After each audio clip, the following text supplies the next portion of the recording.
password, and they're posting videos of the show as we go along. So another means by which to watch the show is all I'm saying. So that's good. Just go over there to my Twitter feed and you can watch, right? Your Twitter feed also will be promoting it to see how many people actually latch on the 15 to 25-year-old demo. But we're on Twitch now too.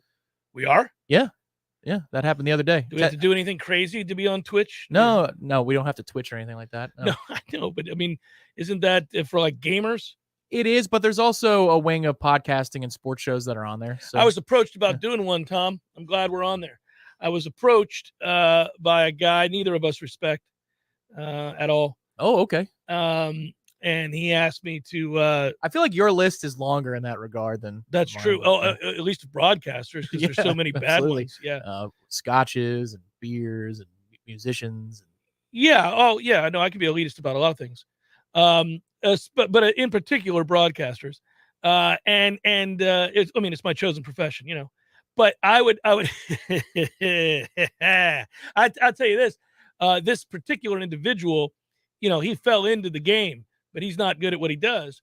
And he called me and said, would you perhaps have interest in doing a Twitch show for me, Jeff? I'm starting a network. And he's got one, I think.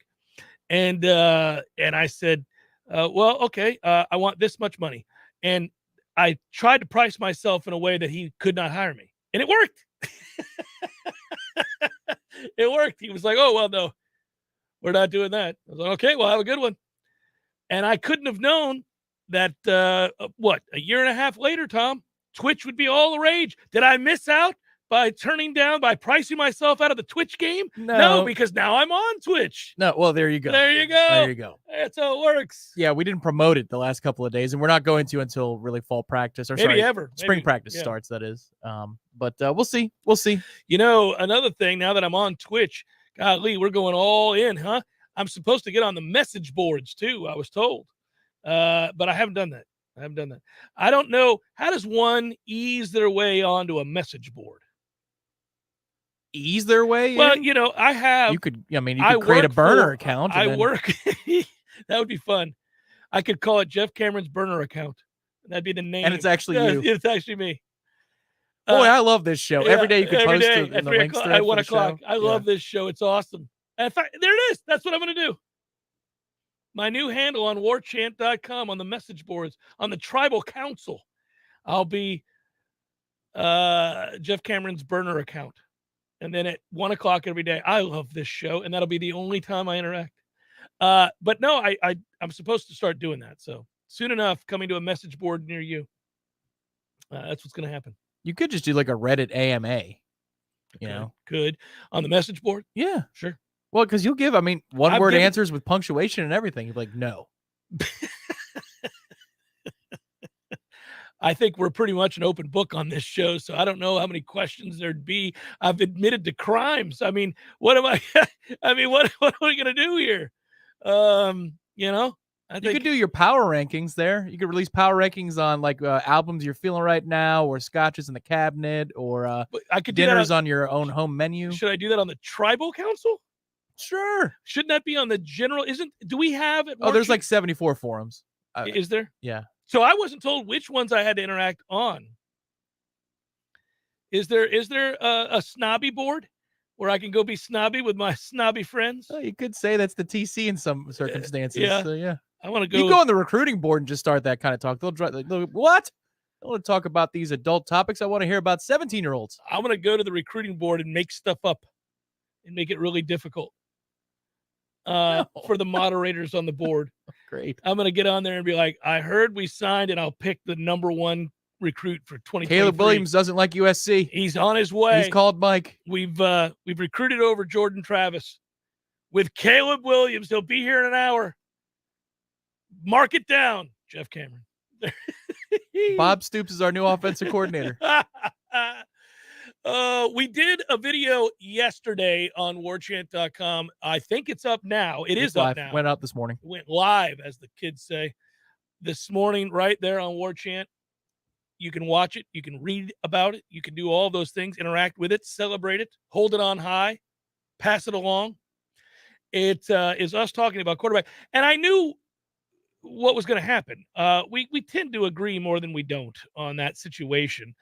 And it got me thinking. I had this conversation. My dad is in town, or was in town until this morning, and we started talking about football, and that's as we're wont to do. Of course, whenever you talk about football, invariably the question of quarterback comes up. And we asked the larger question about the kind of year that Jordan Travis is going to have, the kind of season that Florida State's going to have. And, I told you, I think 2 weeks ago, we were all excited because on Bill Connolly's SP Plus rankings, Florida State was in the top 25. In fact, all of the big three, Florida State, Florida, and Miami, were in the top 25. And given that it was a rough go, let's say, last year for those teams, in particular us, that was kind of a revelation in and of itself that Florida State was a top 25 team, that the three state schools were. And then I started thinking about it, and I started thinking about what is a reasonable expectation. You and I already did W's and L's, and I know you have us. I mean, goodness gracious, you have us kicking ass and taking names. I give us 8. I think I think you gave us more than that. Maybe I gave us 9. I think you had 9. Yeah, you were feeling it that day.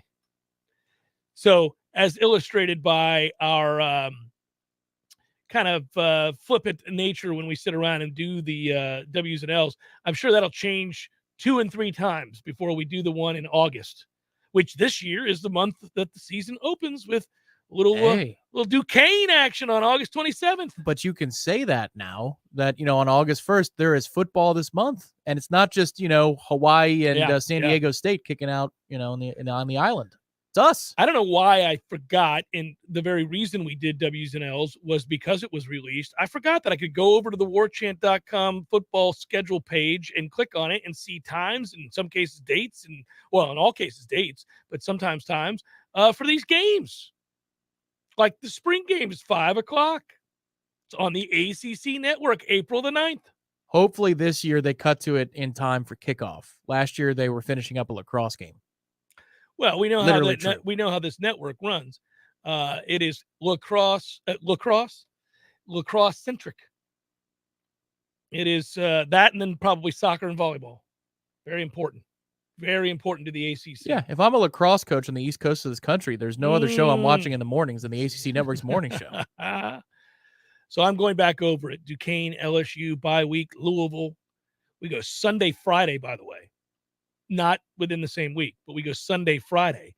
And then we get a sense of normalcy. I really wish the game in New Orleans on September the 4th was September the 3rd on a Saturday.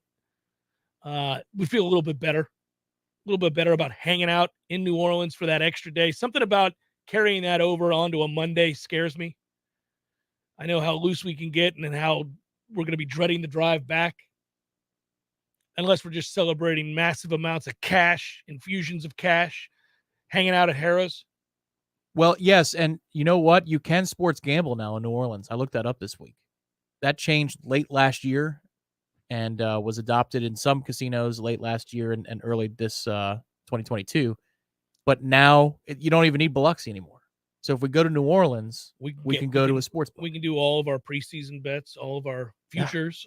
Yeah. You and I were talking today about futures for the NFL, and my boy Tom is all over the Colts in the hopes that if you jump on now, you can get them at a great value because you're believing that they're going to go out and get a real quarterback. Well, yes. So you get them now, and it's they're the value away. In case they do. It's like in case of awesome emergency. At that point, then that number is going to plummet, and you're too late. Florida State baseball tomorrow, as is the case always. I have an hour-long interview in which I talk to Mike Martin Jr., the head coach of Florida State baseball, about the upcoming season, about the team, about last year, about this year, about the game, the state of the game. I thought an interesting revelation. I'll give you a tidbit that you'll hear tomorrow on the show in the second hour. 2:00 tomorrow begins my interview with Mike Martin Jr. It is a long, involved, fun conversation. You're going to want to listen to it. You're going to want to hear it. We'll put it up on warchant.com, Warchant TV, my Twitter. You can find it here. You'll be able to find it. but it's good. It's really good. I thought it was great. I really enjoyed it. And I'm not saying that because of me, which is usually the case, but because of Mike Martin Jr., who is always so candid and willing to talk about how he took a shot at the ACC, which was great. Ooh, how about that? Oh man, That was nice.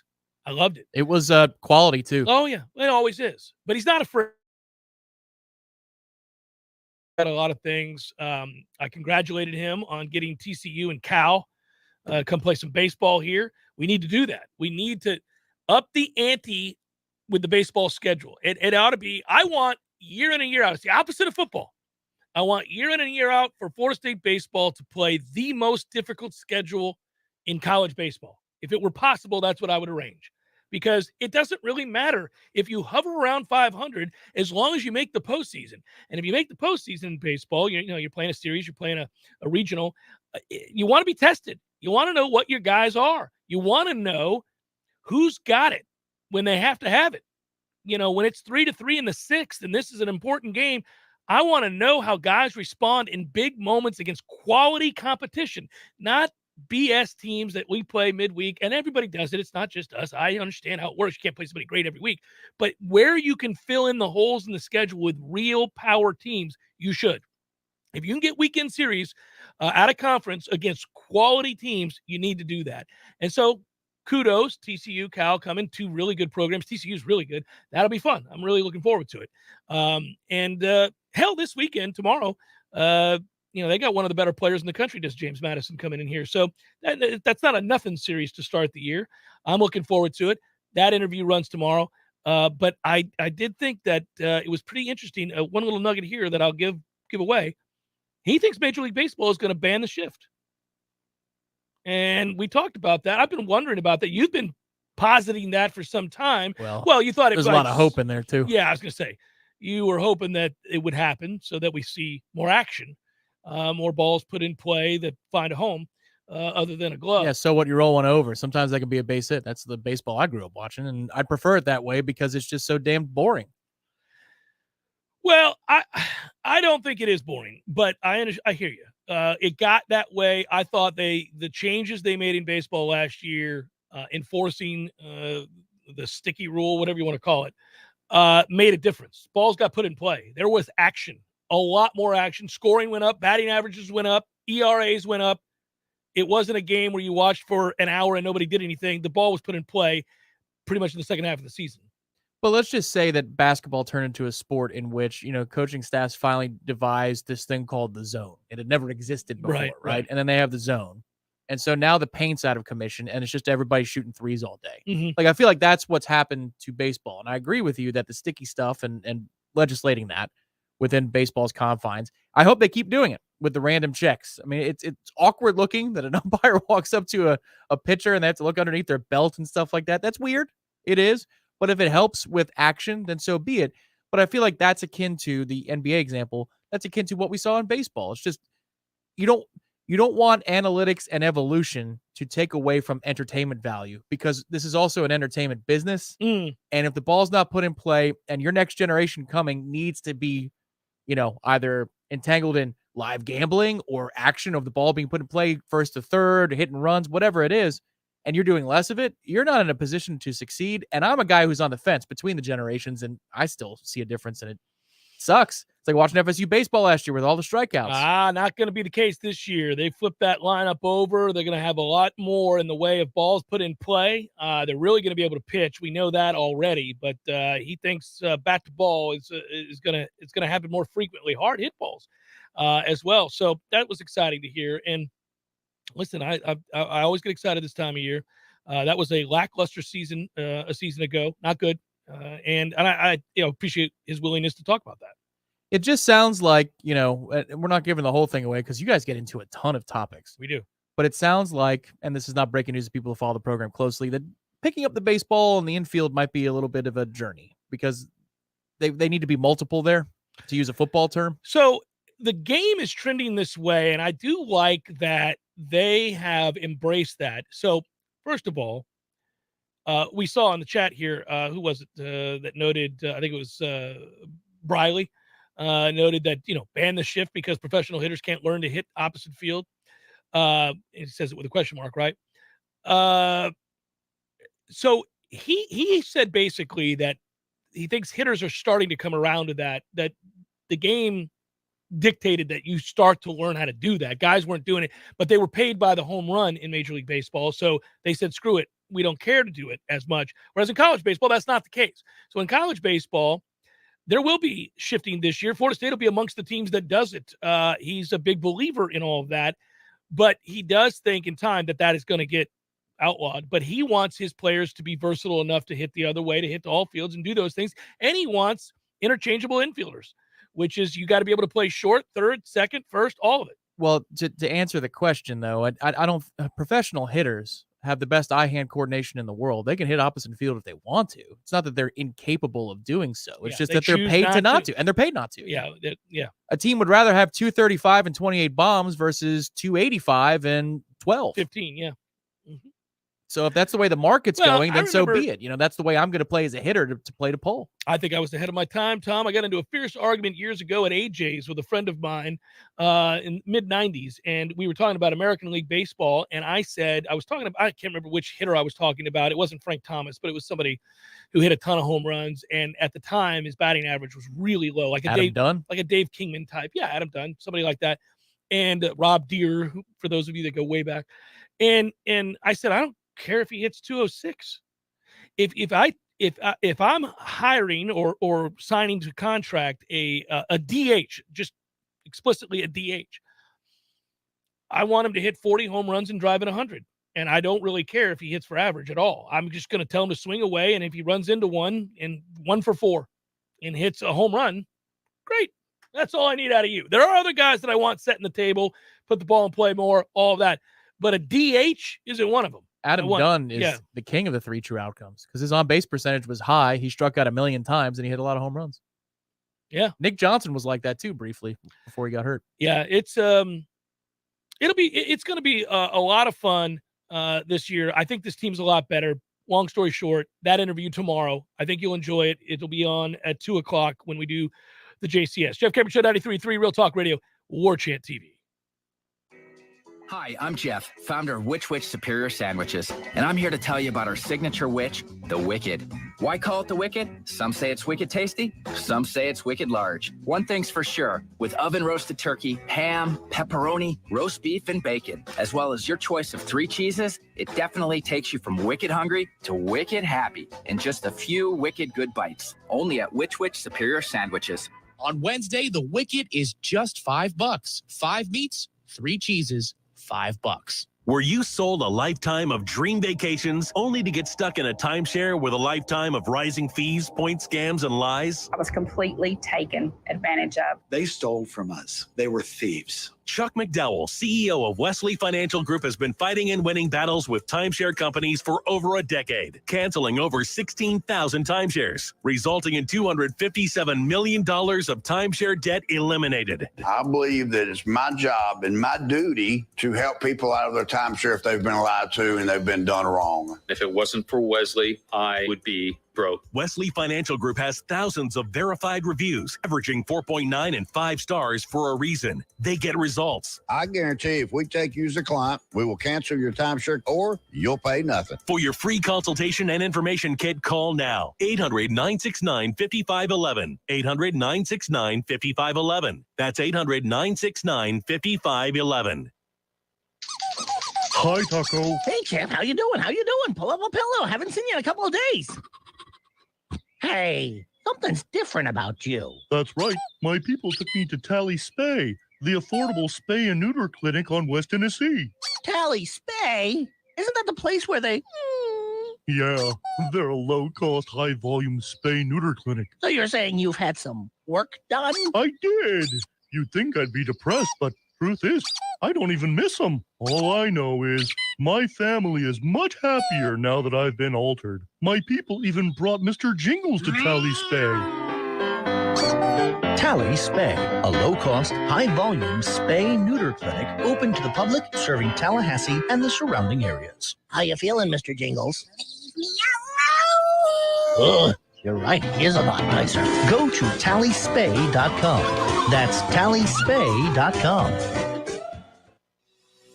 When you are approaching retirement, there are a lot of questions to answer. Do you have enough money to fund your income for life? How should you claim Social Security? And what's your plan for health care and long-term care? Pete Tyson and Preservation Financial Group are here to help you preserve your retirement. The team at Preservation Financial Group can help you get organized, guide you through critical retirement decisions, and create a comprehensive income plan designed around your needs. Don't leave your retirement to chance. It's crucial to understand and address relevant risk before you retire. To schedule a free, no-obligation consultation, reach out to Pete Tyson and Preservation Financial Group today. 850-523-6118. That's 850-523-6118. Or visit them online at preservationfinancialgroup.com.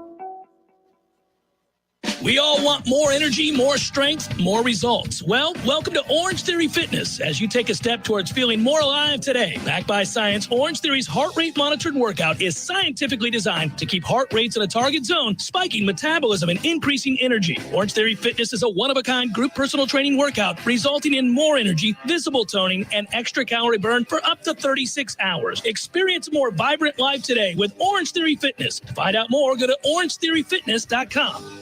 The Jeff Cameron Show, brought to you by Orange Theory Fitness. 2 Tallahassee locations, Midtown on Thomasville Road and Northside in the Village Common Shopping Center. Online at orangetheoryfitness.com.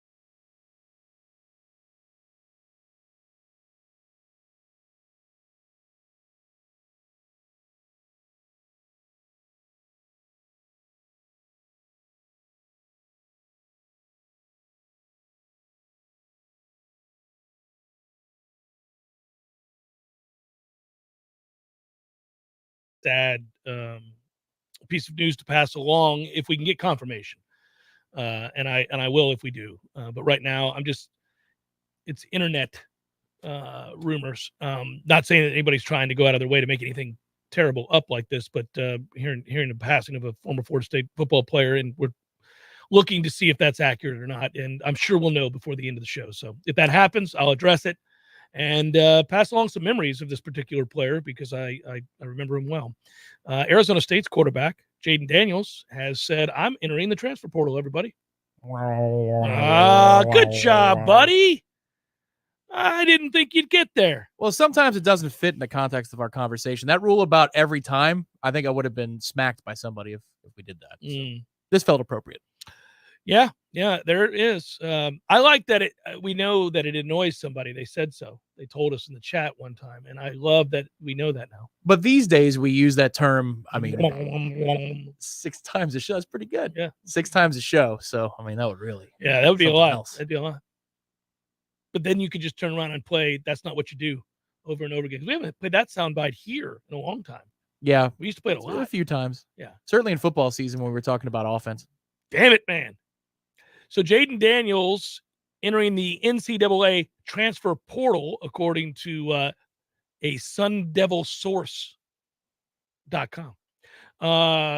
So here it is. He decides to call. So do we want him? We want to bring in Jayden Daniels, everybody? It's sight unseen. I have no idea. You haven't watched Jayden Daniels? Probably didn't know who I was watching. I get the team playing for Herm. Yeah. Class of 2019 was a 4-star player, 6'3", really skinny. My man needs to eat something now. California kid. As much as I enjoy visiting the state of California and having fun in some of its wonderful cities, never usually a big fan of bringing in California kids from a football standpoint. I'm biased against California players, Tom. Who's your favorite one we ever had? Do you have one? No. I hate them all. We got Mike Harris, the corner. I don't know if that was California Community College or he was originally from out there, but I remember there was a California tie there. He's a good player. I'm sure I'm forgetting a player that others will go, are you crazy? I know it's not Lorenzo Booker. I'm trying to think. It's not Chris Ricks. I'm trying to think other California players that I go, you know what, that guy. You know what you never hear said about players from California? They're tough. Never hear that. Never hear that. We're always, you know what happens if you're watching a kid from, I'm not saying there aren't good players. There have been plenty of good players out of California. They just haven't come here. Whenever we're watching a guy from California and he's playing for Florida State, invariably, while we're sitting there watching, at some point, either Tom turns to me or I turn to him and say, soft ass. Every time. That sounds about right. Yeah, every time. Anyhow, Jayden Daniels from California, San Bernardino to be specific. Just threw his PFF stuff up on the video feed. Oh, nicely done. Let's weigh in. Let's take a look at it. Those are good numbers, Tom. A lot of green. There's a lot of green there. A lot of green. Probably because he's going against soft-ass West Coast defenses. Correct. Like Stanford and UCLA and Washington State. This year, Washington. Looks like things got a lot worse for him as the season went along with the USCs and Washingtons of the world. You see that passing grade just go. I will say this, man. Okay, there you go. Good job, Steve. Travis Johnson was a good player. You're right. You're right. So Jayden, great agility though, Jeff. So I would say this: he is an upgrade as a backup quarterback on our roster. If you're looking for a guy to back up a starting quarterback, a certain starting quarterback, then I would say yes. Let's bring him on in. I'm sure he's looking to start. Yeah, no, I understand, everybody. There have been great players born and raised in California. They just haven't come here. By and large, they have not been here. I get Tom Brady's from California. Really good quarterback. Didn't play here. And, yeah, you want a 2-hour special about Lorenzo Booker. We're never going to get it. It's never going to happen. I'm still mad about it. All I say about Lorenzo Booker, Leon Washington. That's all I say about Lorenzo Booker is Leon Washington. And, man, was Leon Washington badass. God, I love Leon Washington. I think Leon Washington, Tom, might be in my top 5 favorite Florida State players of all time. Well, we know one of them. Actually, we know 2 of them. Marvin Jones and Jameis Winston, right? Oh, did Jameis fall out of your top 5? No, I love Jameis. No. I don't know that I ever had him in my top 5. He was awesome. I loved him. I loved him. I mean, listen, I stated the obvious when he was here, and I didn't fool around about it, and I didn't qualify it. I wasn't afraid to tell everybody to stand on top of the mountain and let them all know Jameis Winston's a badass. He is, and he was for us, and a national champion, and a fierce competitor, and an all-time great college quarterback. I was unwavering in that. I still am. But he's not in your top 5. Well, man, that's it. I've been going to games for a long time, and I tend to like guys. Now, Marvin Jones is an all-time great player. He was an all-time great player and recognized as such nationally. He's in the College Football Hall of Fame now. So all of that, he's not a low-profile player. But I tend to gravitate towards guys, not glue guys per se, but guys that played at Florida State that maybe didn't have as high a profile that I just loved, either because of their toughness, what they provided for the team, maybe their attitude, their mentality. What are you going to do? I really loved Leon Washington as a player. He was fantastic. And I think incredibly, oddly enough, underrated. And I wish his pro career had been longer because he was productive. And really, when he got to the pros, he ended up being a really good special teams player, if you recall. But I thought he would have a longer career than he did. Was a really good player. Who was the kick returner that we both love? Punt returner that was a stud. I think on the 2005 team that won the ACC against Virginia Tech over Willie Reed? Willie Reed. I liked Willie Reed a lot. Wasn't Willie Reed great? Reach back for that one. I loved Willie Reed. So did Mike Tirico. Willie Reed was good. Willie Reed was a good player. Really good player. And he's not in my top 5, but Willie Reed was high on my list. What? That's random. I love Willie Reed. Nowhere. I knew. Hey, and these. So Jameis is like 30th on your list. No, but this day and age, what I wouldn't give for a Willie Reed. When I watch us try to return punts, I think, God dog it, I miss me some Willie Reed. For me, it's Jalen Ramsey, Deion Sanders, 1, 2. Mm. Tough debate. See which one's neither top. one are on your list. No. LaMarcus Joyner is, though. Love me some LaMarcus Joyner. Oh, man. What a program changer. Fun to talk to. Mean, but not to talk to. I mean, you could just see his attitude as a player, nasty. Oh, and when he closed, he knew. Wanted to hurt you. Oh, that closing speed was unbelievable. Several times we would watch games and see LaMarcus Joyner. You'd be like, oh, my God, that was a blur. Look at that. Clemson. I mean, just sit to watch him rock it in. You're like, oh, no, those are evil intentions. This is a Duke game that you almost got thrown out of the box for because of LaMarcus hit on the sidelines. I forgot about that. He killed him. He's dead. People got upset with me about that. No, I broke the rules in the box. I'm not supposed to celebrate or emote emotionally in the box, but they got upset that I thought he killed him. And of course, I didn't mean that he killed him. It's facetious. But where I come from, we celebrate hitting people hard, Tom. But that's akin to being in a library, Yeah. and just saying, whoop, I was like, oh, got a gun. He killed him. Well, that kid, he was running straight up like Drew Weatherford against Virginia Tech. Like, what the hell are you doing? Remember when Drew Weatherford got knocked the hell out against Virginia Tech, and we welcomed in a new era of quarterback, thankfully. Yeah. With a pick six on his first play, I think. Yeah, Ponder. but all I remember is Weatherford is just running like there's no other player on the field. Like, oh, nobody's going to hit me. I'm just going to casually run, standing straight up. Bam! The crazy thing about that game is we heard Sean Glennon, Mike's brother, and Tyrod Taylor came in, if memory serves. And it was like a switcheroo because both starters got hurt, and the net differential actually hurt us in that game because Virginia Tech's backup was far more capable. Yeah. But we ended up learning a lot about our future backup, later starter. My fellow orientation classmate. We're in the same room with 20 people. Good story to tell about Darnell Dockett. My producer, Tom Lang, had to interview him for an EA Sports release. And Darnell is an interesting individual, to say the least. Do that within 2 seconds. Yeah. So Darnell does the interview talking to Tom because it was funny. You were awfully nice about that one. You took one for the team. I didn't want to do the interview because I was leaving. And you were like, do you want to do this one interview? for the team or dictated to take one for the team? Well, I asked you to do that interview. Yeah.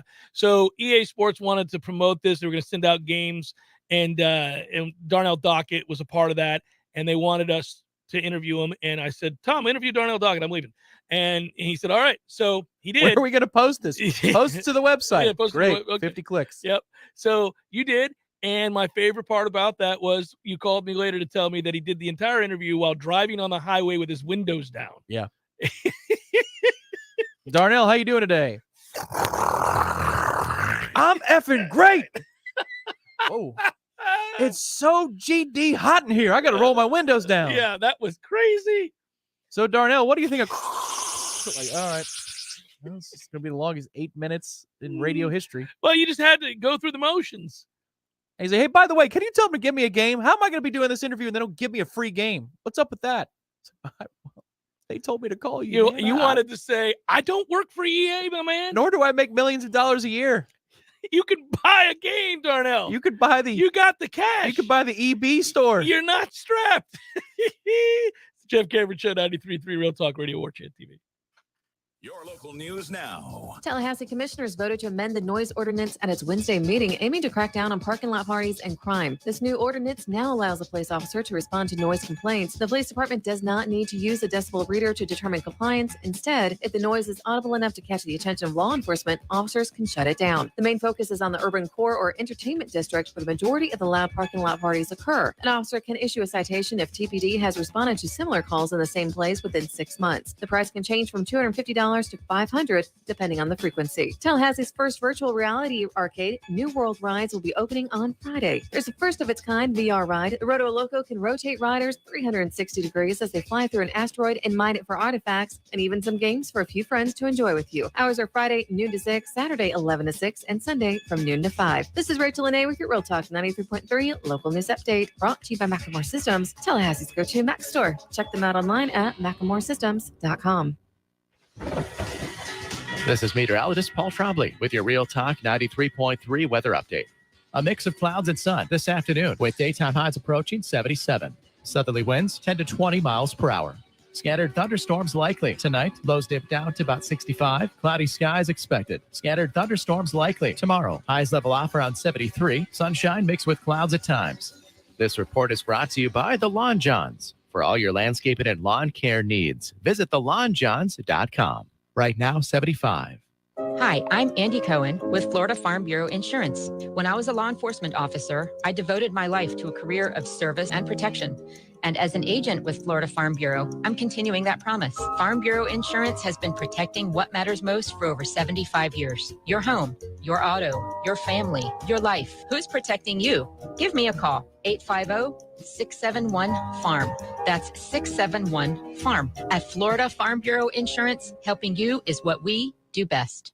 If you weren't the owner of Gordo's and all those wonderful restaurants, Eddie, what would you be doing? You know, I think I'd want to be I don't know what I'd want to be. A boat captain or a cowboy. You know how to use a lasso? No. You'd have to do that if you were a cowboy. Yeah, but I've never even been on a horse. It's not my place to be on a horse. I agree. And the horse thanks you. Gordo's, bringing the flavor and flair of Cuban food to Tallahassee since 1996. It's Congressman Michael Waltz on the Greg Tish Show. Good morning, Congressman. How are you doing? Hey, doing well. Again, just what you have to go through day in and day out. I don't know how you have hair left, or like Matty Rowe, just completely bald. Hey! Sorry. And the irony of it all, the progressives are the tail wagging the dog. This whole bipartisan White House is a joke. We're just watching them eat their own. The Greg Tish Show, Monday through Friday, 6 to 9 a.m., only on Real Talk 93.3. Jeff Cameron Show is a production of the Warchant.com Multimedia Network. Check out Warchant.com today for the latest news inside Florida State athletics. That's Warchant.com. Now, back to Jeff on Real Talk 93.3.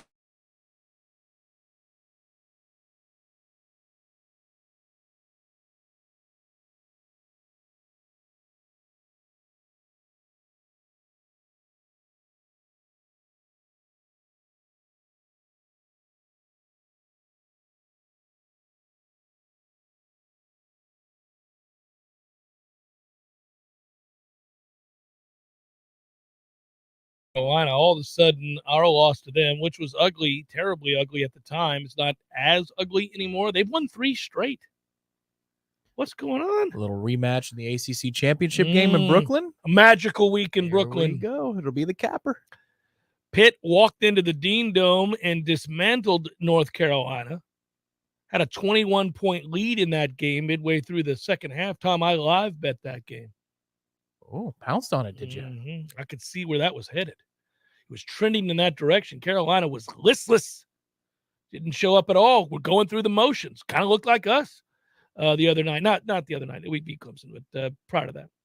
And Carolina rallied fairly well, but they lost 76-67. That's a 3-game win streak, which began, unfortunately, here at the TLC-CC. They've won 3 straight games. All 5 starters ended up in double figures. Weird. What a weird sport. It's just weird to me. I mean, how in the world they've won 3 straight and did it on the road like after what we just saw? So 2 things that you especially have a nose for. Number 1 is when North Carolina's not going to try. You're very attuned. I'm all over that. To when they're not going to try. I've been for years. Roll it out there, Roy.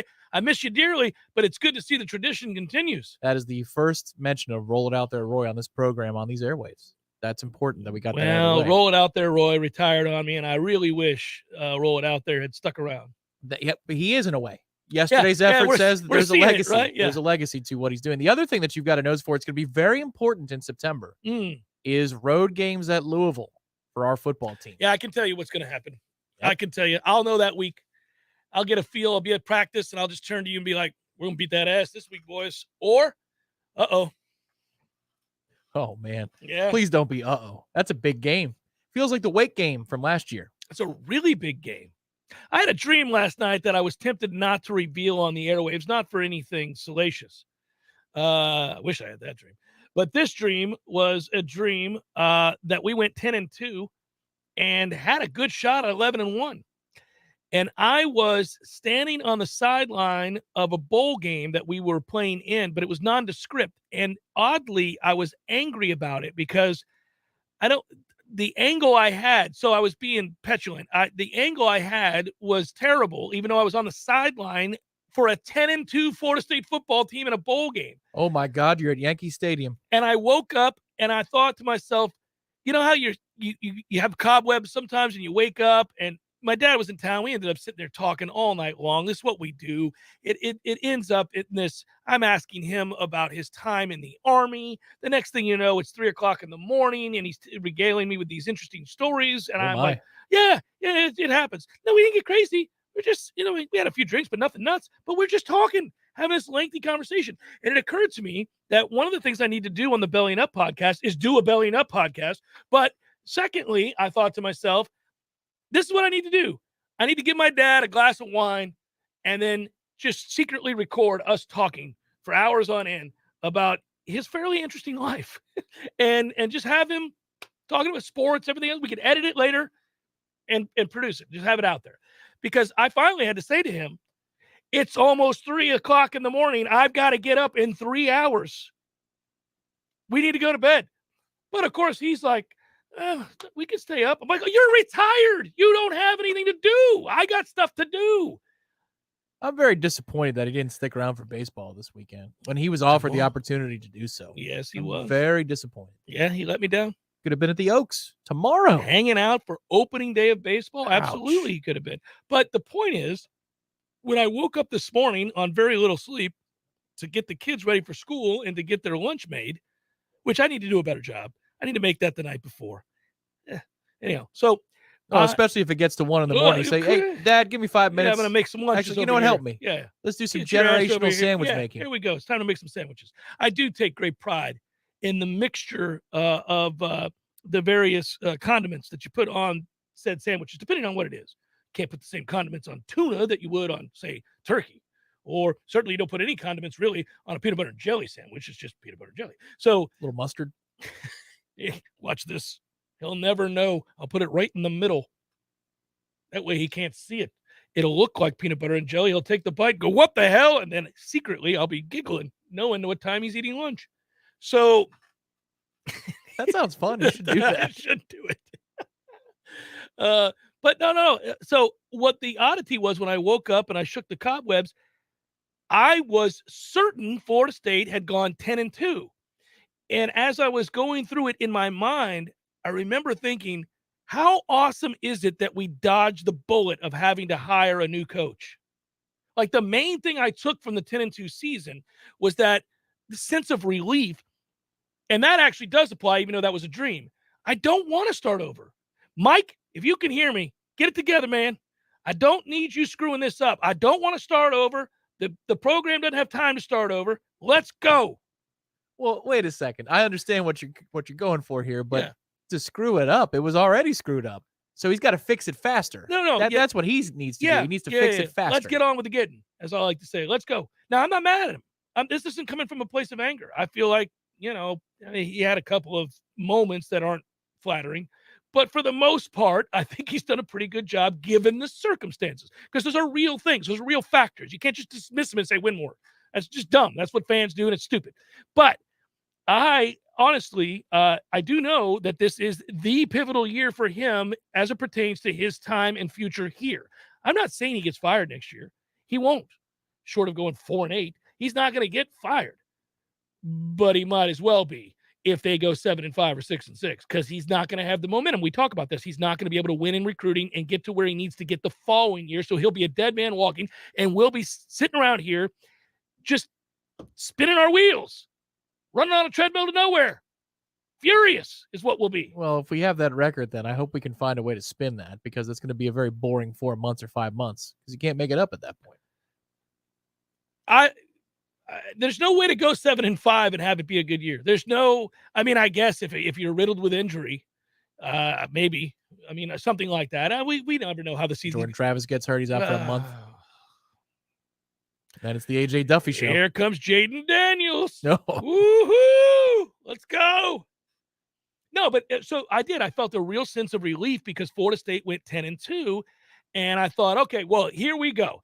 That opens the door to so many more recruits. That gives this fan base confidence. It's the impetus for an infusion of not only life, but sorely needed cash. Yeah. The apex is higher in the sky. All of a sudden, man, little spring in your step. You might even shimmy as you get over to that coffee. You might 10-2 will make you shimmy now. It didn't used to. 10-2 used to be a reason to lament that we didn't reach our potential. Yes, but that is many moons ago. But I can tell you, coming out of the lost decade in my time as an undergrad, which has only been worsened, it's not better. It would be the opposite, right? So worsened by this group of kids, these poor souls that are undergrads right now. When we won 10 in the year 2010, and it took the bowl game to do it, that was an empowering moment. We did celebrate 10 wins in that particular season. We celebrated it big time. Oh, it was very exciting. So it's been done recently. I'm ready. I'm ready to have that celebration, Tom.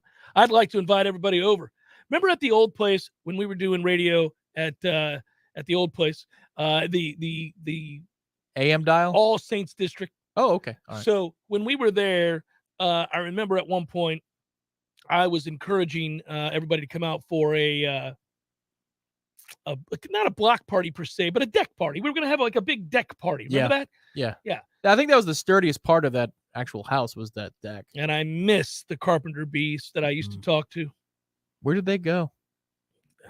Some other wood-oriented place. I don't know. That they must have been devastated when that place got torn down. No, I always liked that we've fella. returned here forever. So if you recall, those guys would be flying around our heads. I informed everybody at ESPN that don't worry, they only threaten to sting you, but they can't. They've been shortchanged. Evolution screwed them. They're just fat, starving for wood. Hey, that's what they did. Just move along.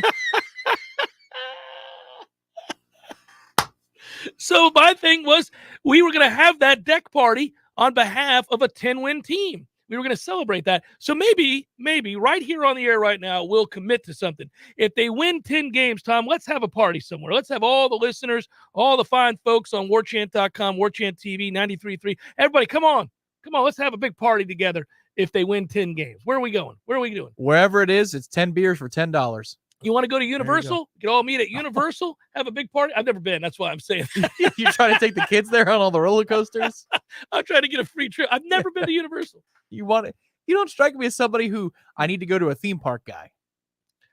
Oh, no, I'm not a big fan of theme parks per se. I do like roller coasters. So, I mean, it's Then kind you of go to Islands. Yeah, Islands of Adventure. Is that better? It's Universal. It's just the other park. I haven't been there since senior day for my 8th grade year in 2001. It's been 21 years since I've been there. What is it called? Islands of Adventure. It exists? Yeah. Islands There's Universal Studios Yeah, Park, and yeah. it's like, Epcot is. Isn't Islands of Adventure just a water park? No. Oh, I am so far off on my But I went parks. there 21 years I ago. don't Maybe they have changed park- the name to Harry Potter World. I don't know. I don't have. I have no real insight on the parks. I remember skipping school when I was at Lakewood and going to Busch Gardens on the regular and riding the Black Mamba, or not the Black Mamba, Black Python, or whatever the hell it was called, something like that. So I hadn't been to Busch Gardens. I'd been to Disney Road Space Mountain, which is like a whatever. It's out of a scale of 1 to 10 in terms of intensity. What would you call it? 4.5, 5? Yeah, maybe. Yeah. So I got on the Hulk. Does that Islands of kick Adventure. ass? Oh, well, the rock and roller coaster that does the fast takeoff? Yes. It does it at a 45-degree angle, and then you're going through craziness for 2 minutes. Yeah. To say that bad things almost happen because of fear. I can't stop. You know how you go down rabbit holes watching videos. I can watch people scared to death on roller coasters over and over and over again, especially the ones that shoot straight up, and you got the guys just like no, because I actually am not fearful of roller coasters, and I love them. But I will never do one of those. I'm not going to do the thing where you sit in the chair and then you rock it up. I'm not doing it. That was the Dr. Doom. They have that at Islands of Adventure as well. I'm not doing that. They also had something called, it was like all those old cartoons. So the Dudley Do-Right, remember Dudley Do-Right? They had a log flume ride, and there was supposed to be little belts that came across, and they didn't. So you're just in this. You're just holding on for dear life as you go across the It's like locked into the side. What the hell? No, that's a nightmare. Speaking of nightmares, having a nightmare about like the chair not locking when it's supposed to. Oh. As you take off and you're holding on for dear. Oh, no. Yeah, they don't click. Yeah. They click Like, over it's the not head, clicking, and it's not then clicking. the person doesn't check you. I am uncomfortably secure in every roller coaster I go into. But that takes away some of the enjoyment. You don't come out of your seat. I'm like, we're not going anywhere. You give yourself a little This leeway. cart would have to fly off with me in it. There's no chance I'm going. You can fly out of your seat a little bit, though. It gives you a little extra enjoyment. No. We used to skip school. My senior year, and we'll get back to it, guys. My senior year, they came up with this cockamamie attendance rule where you got there were no excused absences or not excused absences. You just got 9. Oh, wow. But each class, yes, how stupid is that? You could break them up. We'd be like, we're just going to skip 4th, 5th, and 6th period today and 7th period. Tomorrow we'll skip 1st, 2nd, and 3rd. And then the next day we'll skip 4th, and then we'll come back around and skip 2nd, and then we'll go over here. So that's what we do. We just divvy them up. And then we'd go to Busch Gardens. And there's nobody there on a Tuesday. Yeah. It's the best. You just roll out to Busch Gardens, skipping school. We'd all pile into my Volkswagen Bug, speed shifter, baby. We'd listen to the Colt, and we'd drive the hell out there. It was awesome. That's sick. We had a day like that, but we went there with school, and it was physics day, and all the experiments broke. So it was just like, enjoy your day at Busch Gardens. Perfect. Hour number 2, fourth cubby. Stay with.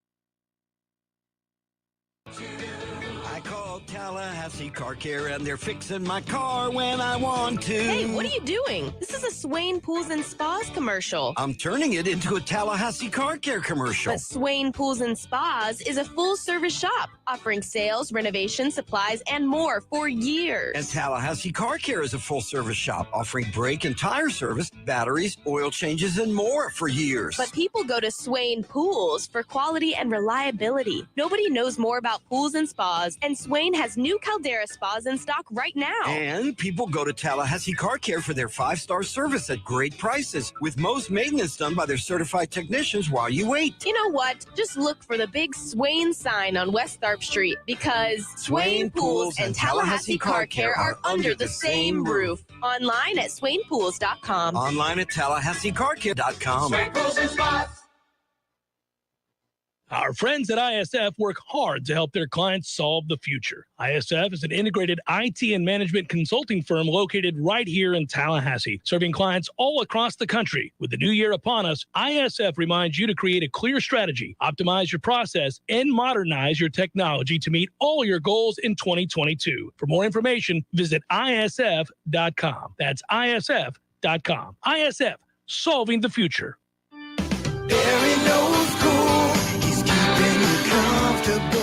This is Kyle, Service Manager from Barano Heating and Air. Schedule an appointment from your mobile device to learn about our Total Comfort Service Program. With guaranteed same-day service, 15% off necessary repairs, and $25 berry bucks to use towards air filters and other products. Turn to the experts at Carrier and Barano Heating and Air. Any day, anytime, anywhere. Online at baranoac.com. Florida license CAC 1816-186.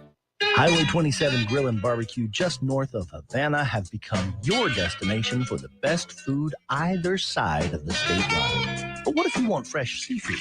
Say no more. Kenny and the crew have got you covered with seafood so fresh, the only way you'll get it fresher is if you grow a set of gills.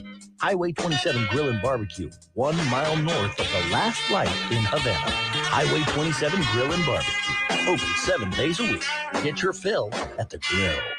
There's fun to be had every night at the Corner Pocket. Take home prizes on Trivia Tuesdays and Beer Bingo Thursdays. And kickstart your weekend with Martini Fridays. Plus happy hour runs every weekday and game day specials every time the Noles take the field. Watch all the best games at the Corner Pocket's Vegas Wall, featuring 560 inches of flat screen TV heaven. Oh, really? The best food, the best drinks, and the best place to watch all the games. Tallahassee loves the Corner Pocket.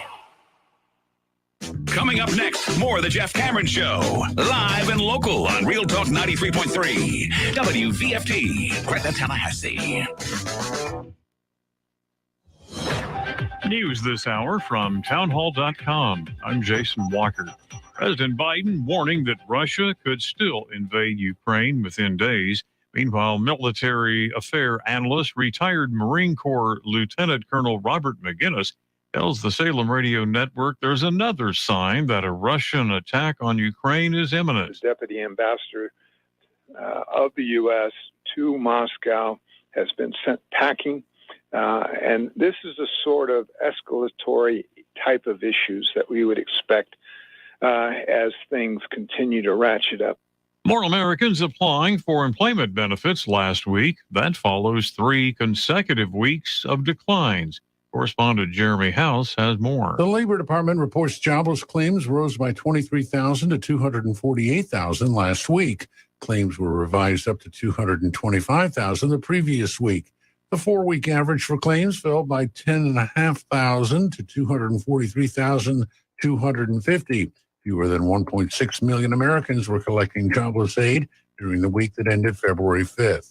Also at townhall.com, a very heavy snow in parts of the Midwest and East today.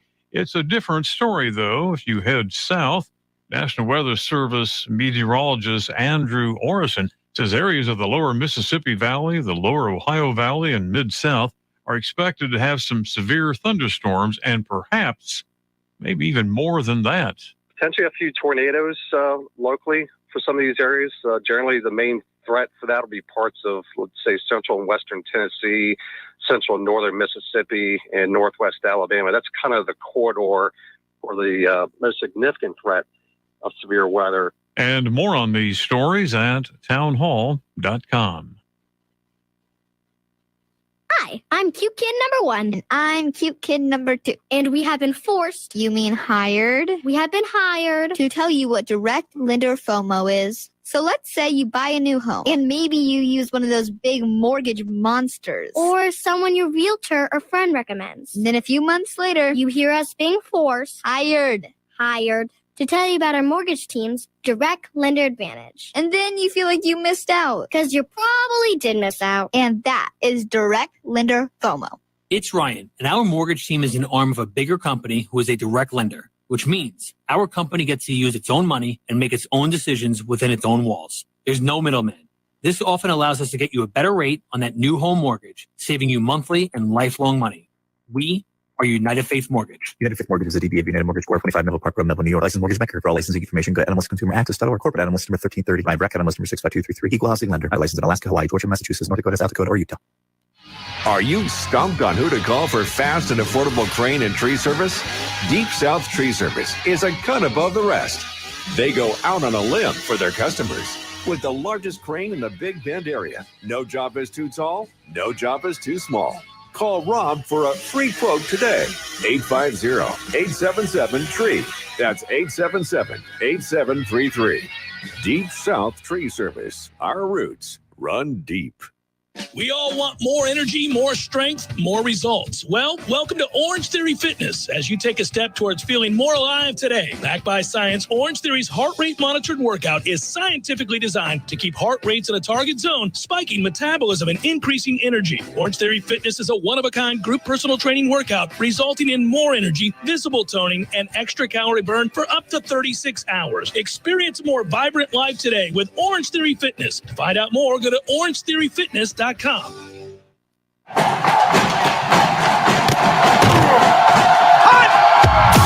Broadcasting live from Florida's capital city, this is the Jeff Cameron Show, brought to you by Orange Theory Fitness on Real Talk 93.3. Now, stop what you're doing and listen closely. It's time for the Jeff Cameron Show in 5, 4, 3, 2, 1.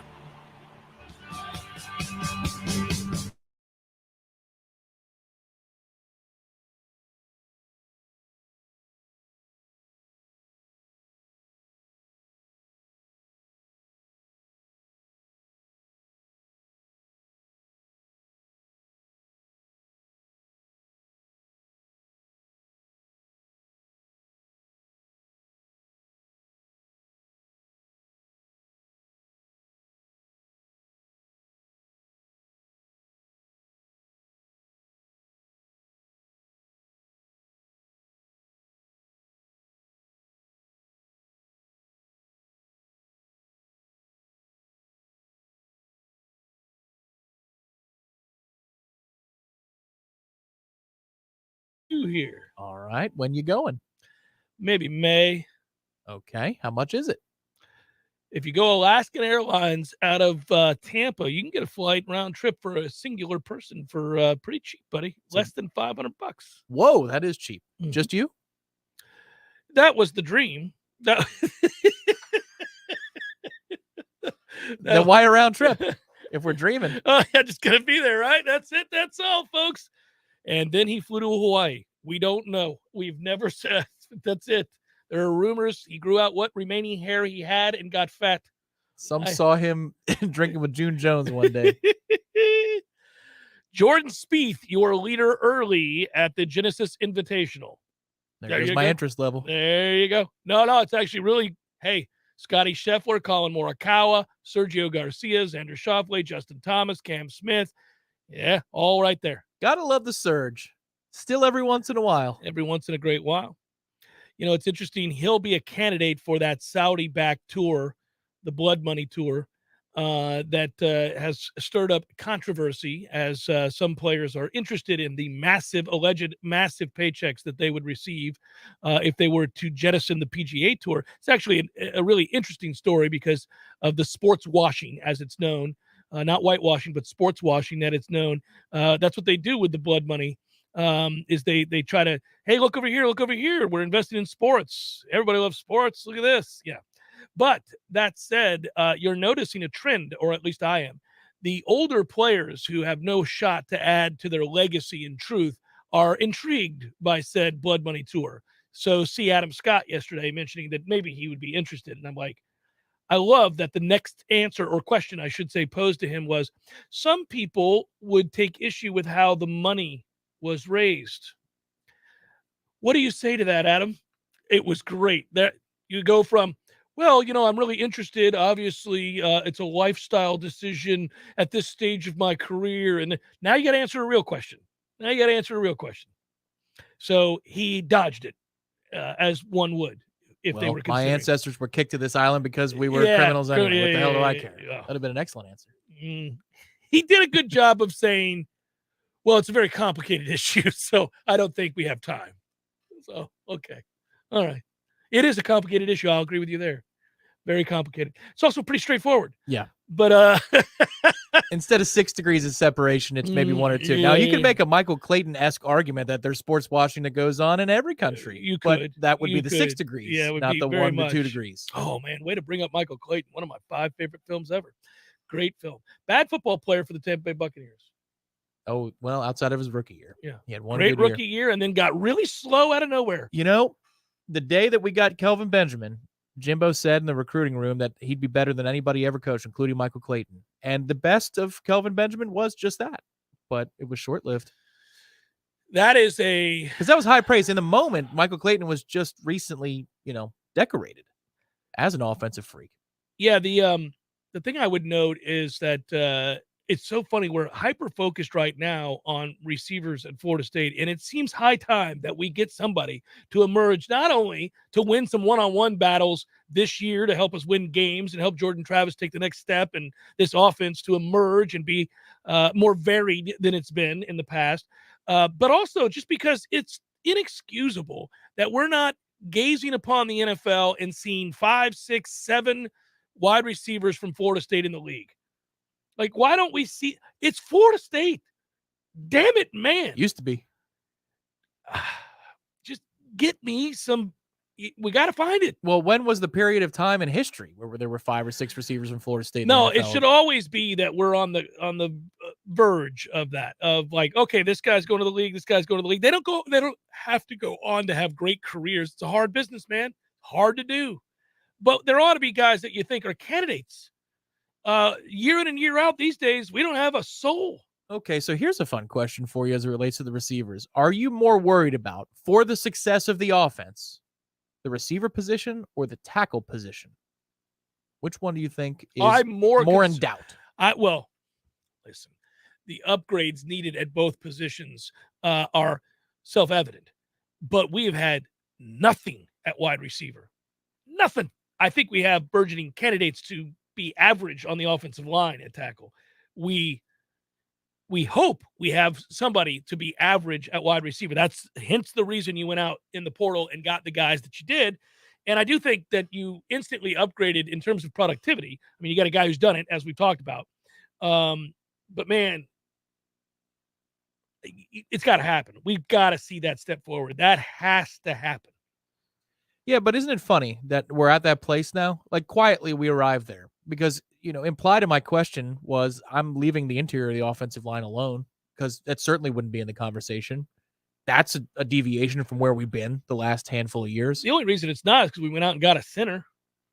Right. It's 2 transfers that largely produced this thing, but you've got a couple of young players that you like. There's going to be a competition for the other guard job, like a real competition for a job on the offensive line. And the loser of that competition is not going to be terrible. Wow. That is correct. What an amazing place to be. Yeah, it is.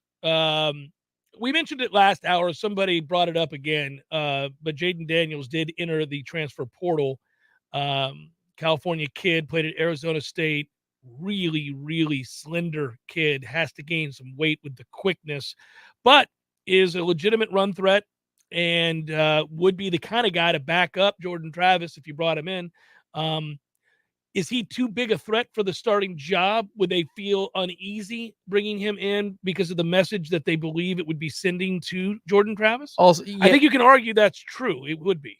Yes, for the reason that he has played as much as he has, and also it's Arizona State, and it had to be Arizona. He couldn't be from the Midwest.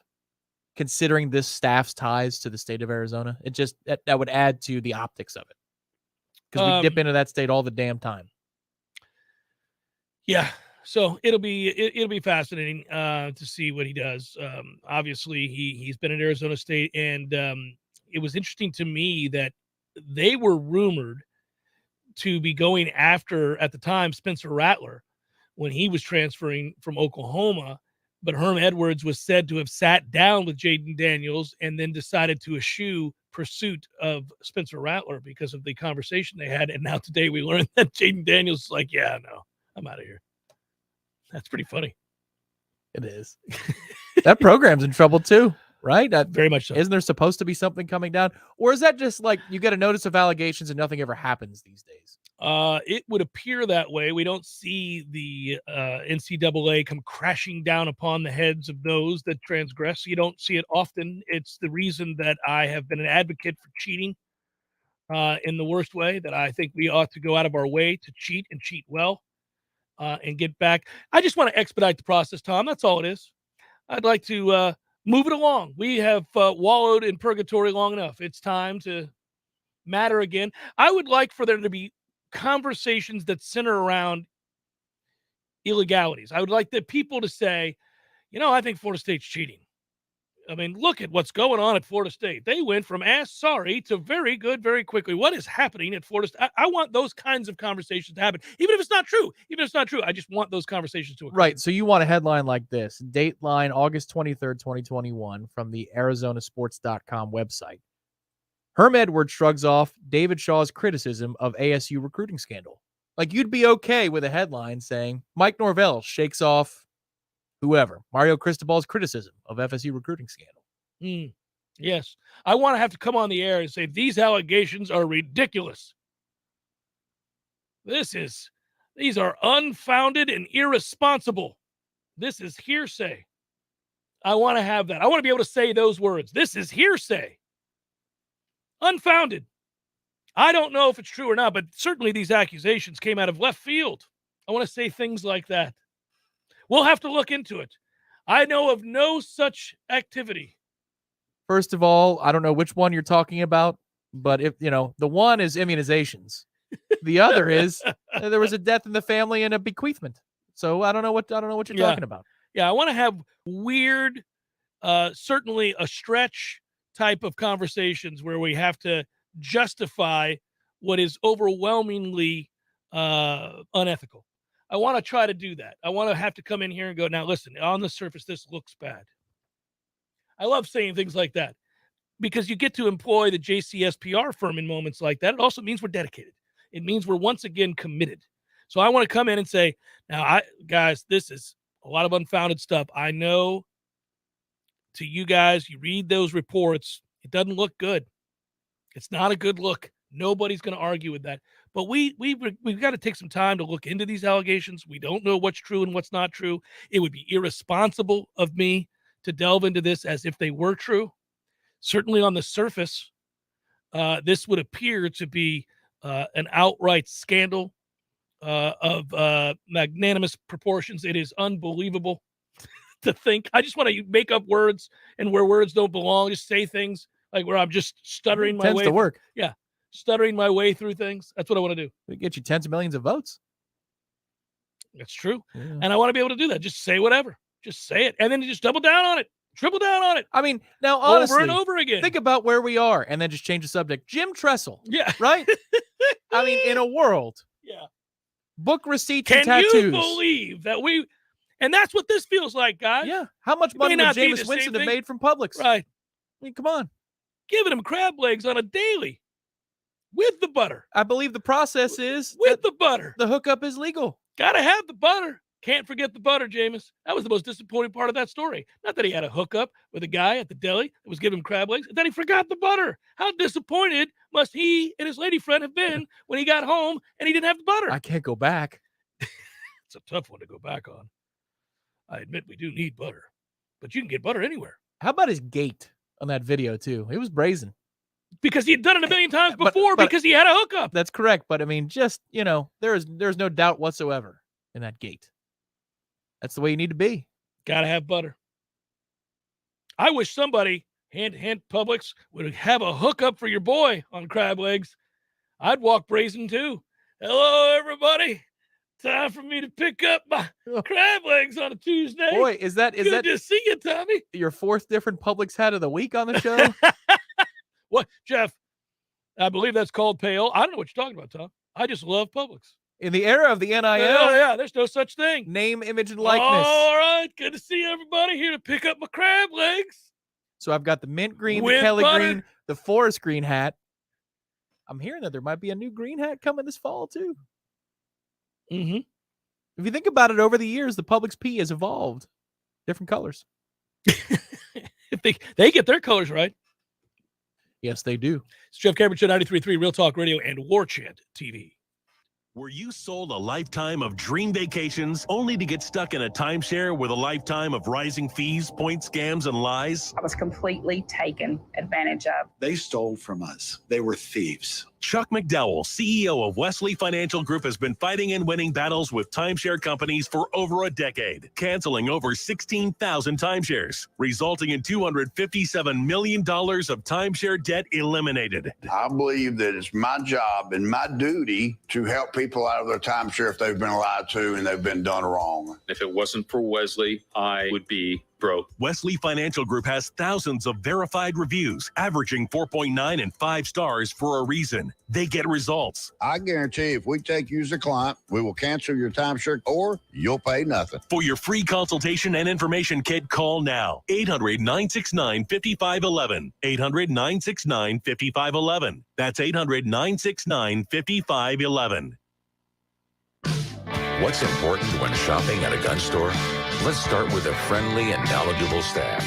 Then add top-notch service, great selection and pricing, and a personal shopping experience only found at a locally owned and operated business. At Red Hills Arms, they're right on target. While other gun stores come and go, Red Hills Arms remains Tallahassee's go-to local gun store for all your firearms needs. Stop by today and get welcomed in like family. At Epps Decorating Center, we're your locally owned Benjamin Moore retailer. We're your store for quality with brilliant and durable paints in a variety of sheens and thousands of colors.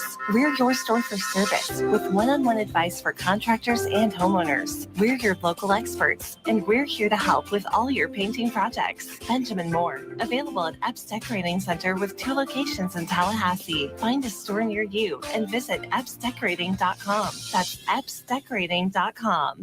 Our friends at ISF work hard to help their clients solve the future. ISF is an integrated IT and management consulting firm located right here in Tallahassee, serving clients all across the country. With the new year upon us, ISF reminds you to create a clear strategy, optimize your process, and modernize your technology to meet all your goals in 2022. For more information, visit ISF.com. That's ISF.com. ISF, solving the future. When some slithery, slimy something shows up uninvited in my home, I want it gone. Now. Not next Tuesday, not tomorrow.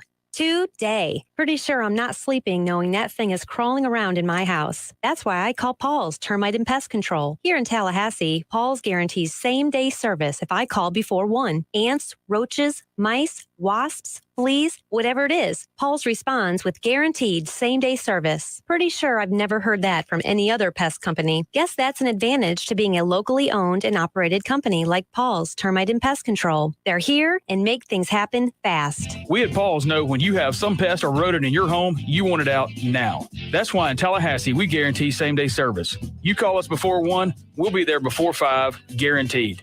That's our commitment to you.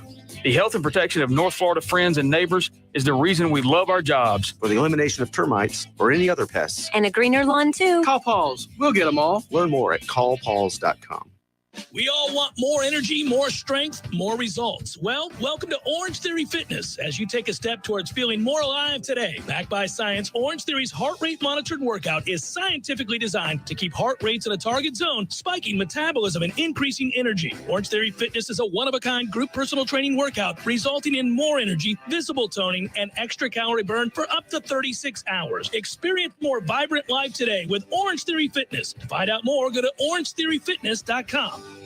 The Jeff Cameron Show, brought to you by Orange Theory Fitness. 2 Tallahassee locations, Midtown on Thomasville Road and Northside in the Village Common Shopping Center. Online at orangetheoryfitness.com.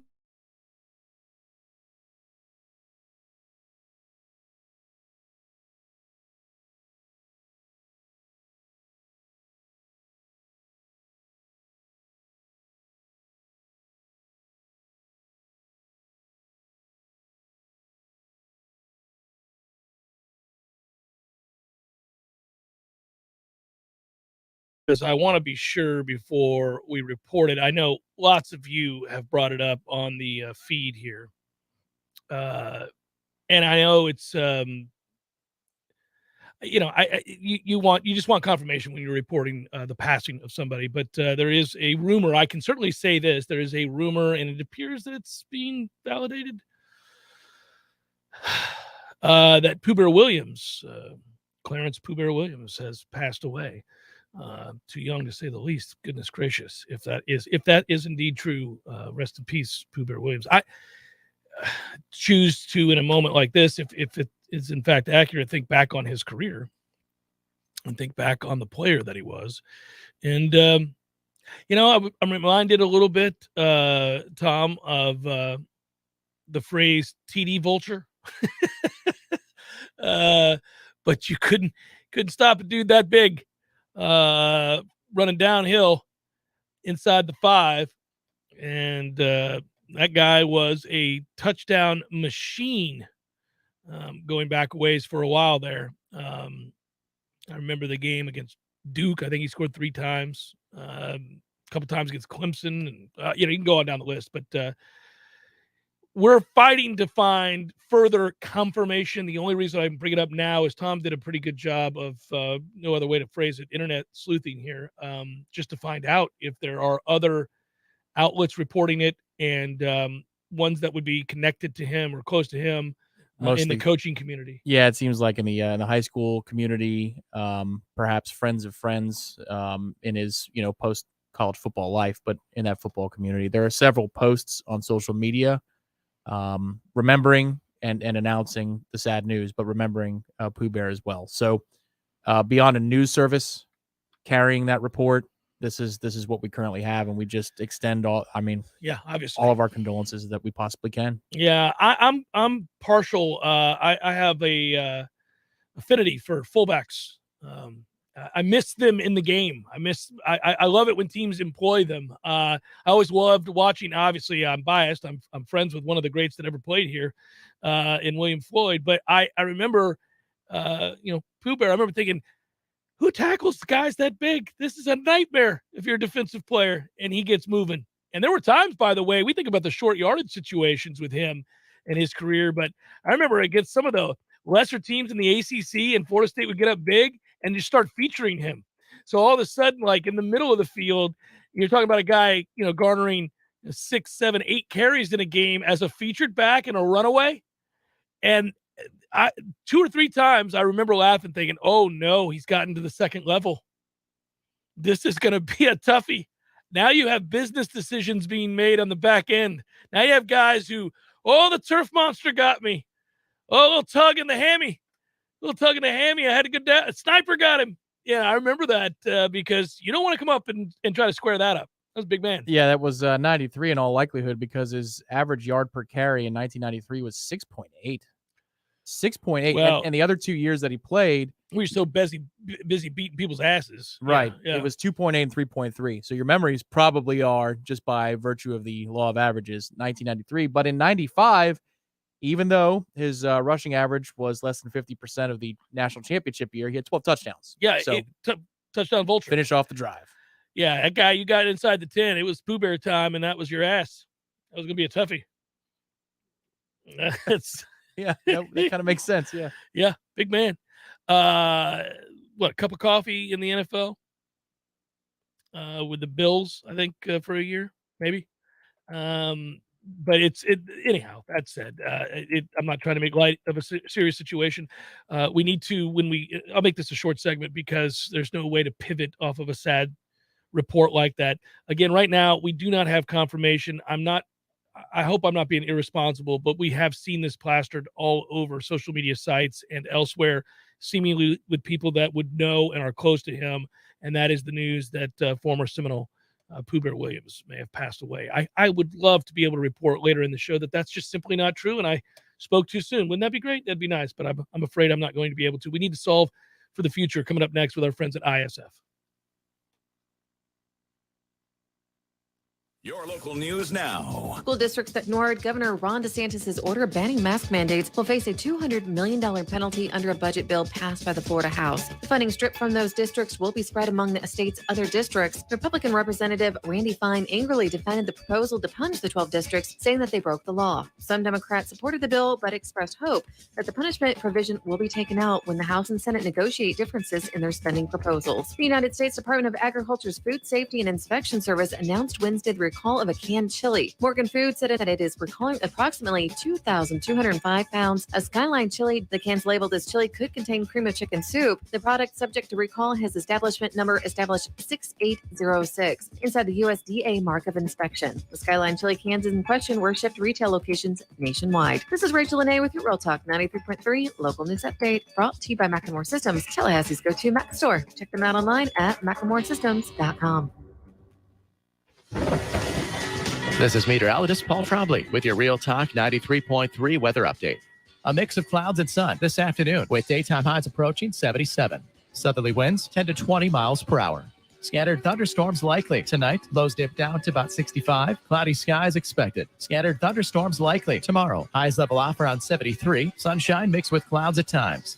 This report is brought to you by the Lawn Johns. For all your landscaping and lawn care needs, visit thelawnjohns.com. Right now, 74. See Ncaa Tire and Auto Service at 4792 Bluntstown Highway today. The ASE trained technicians at Ncaa take the guesswork out of fixing your car. That's why wherever you see the Goodyear sign, you'll find what you want in tires and service. From preventative maintenance to a major overhaul and everything in between, you name it. Plus, Ncaa's services are backed by a nationwide limited warranty. Stop by Ncaa Tire and Auto Service. 4792 Bluntstown Highway, just west of Capitol Circle. If you weren't the owner of Gordo's and all those wonderful restaurants, Eddie, what would you be doing? You know, I think I'd want to be I don't know what I'd want to be, a boat captain or a cowboy.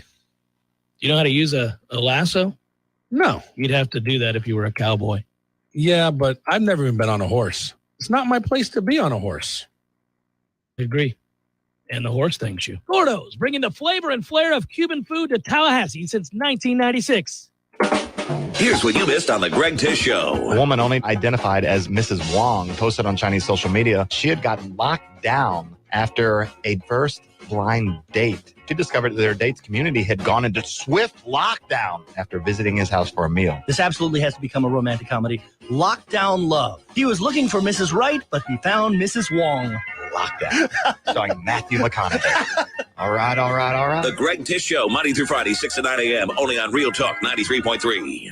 Jeff Cameron Show brought to you by Orange Theory Fitness. 2 Tallahassee locations, Midtown on Thomasville Road and Northside in the Village Common Shopping Center. Online at orangetheoryfitness.com.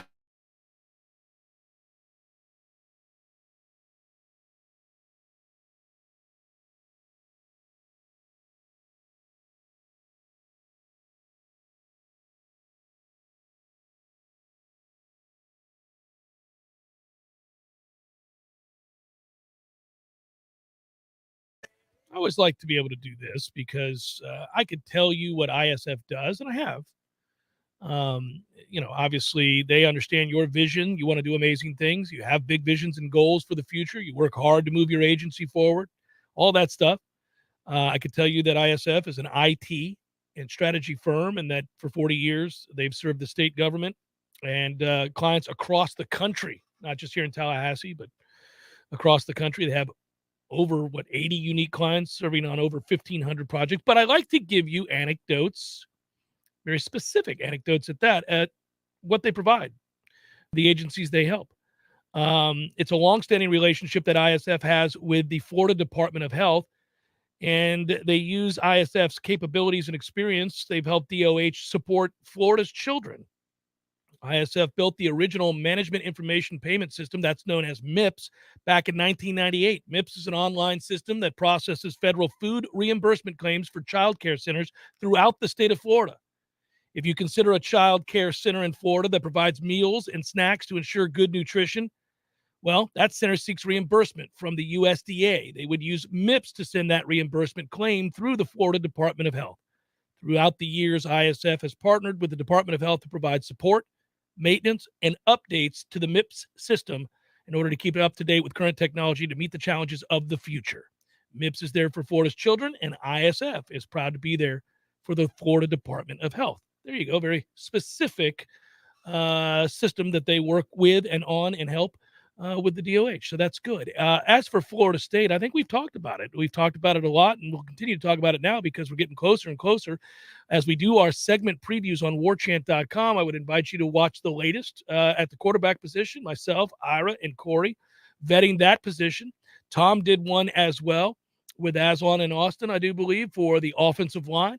And speaking of the future and solving for it, what's the next segment group that will be focused on after we let the quarterback position on Warchant TV and Warchant.com run its course? It's either going to flip over to the defense or it's going to be, I don't know if a tight ends, the position requires a whole video. And that's kind of something that needs to change soon. With this offense and the way that it likes to be run, Mike Norvell likes to run the offense. You probably need 3 or 4 different types of players that are H-back tight end combos that are in the rotation. You can see where the offense is designed to create angles and opportunities for those players. I wonder if Johnny Wilson, for example, is going to be lined up in a tight end-like position in the offense from time to time to generate those matchups because of his body type and the fact that he loves to block. But it's probably a pivot to the defense. But yeah, I was a part of the offensive line video and also the running backs video as well. It's just so funny to me how in each video that we've done so far on the offense, how key, and we talked about it in the opening segment, wide receiver really is to opening things up this year.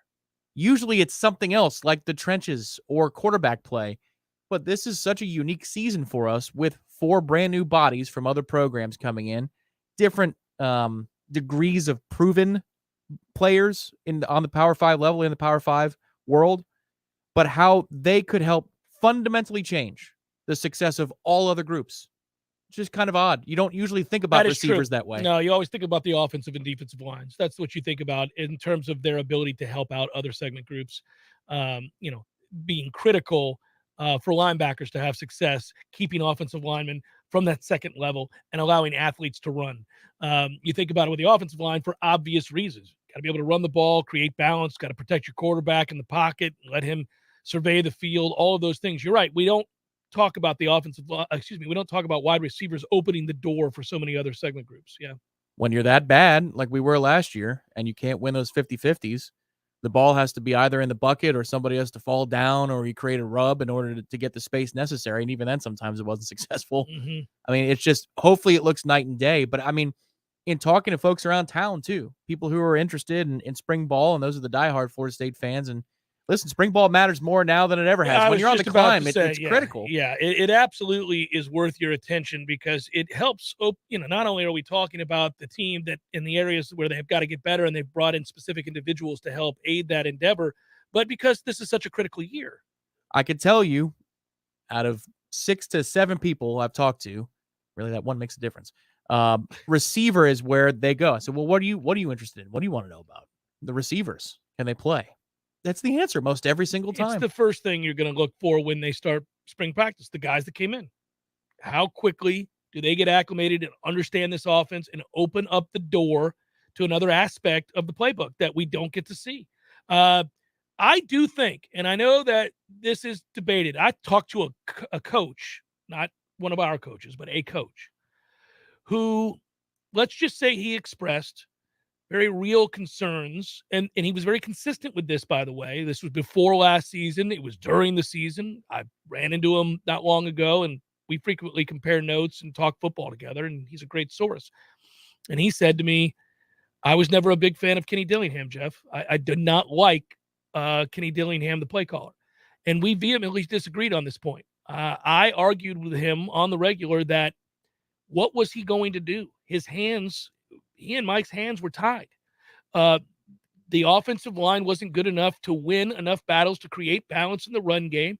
So we were one-dimensional when we walked onto the field, yet they didn't go away from it. They tried to give their guys some semblance of hope to create balance by running the football, oftentimes running against hope. I mean, you're just trying so that guys aren't pinning their ears first, second, third down. And he also did a good job, in my mind, of creating one-on-ones. And I've said this before, that is all you can ever ask for. If you're going to tout that you run an offense for playmakers, then you have to show the ability to get playmakers in one-on-one situations. Now, at some point, those guys got to make a play. They got to beat the guy across from them. And it was insulting and frustrating, and I'm sure for them too, the amount of times we faced teams that pretty early on went, you don't got anything for us. You don't have anything for us out there. Tell you what, we're going to go ahead and play man and come up and stop everything else. We're going to free everybody up to do whatever they want, take anything else away, because we really can leave our guys on an island. We're not overly worried about you beating them. And maybe you'll dial up a play, a single read play, a wheel route in which you get it back out of the backfield or somebody wind up in the slot, and maybe you hit us on a big play, a singular big play, perhaps. But we're not overly concerned about it.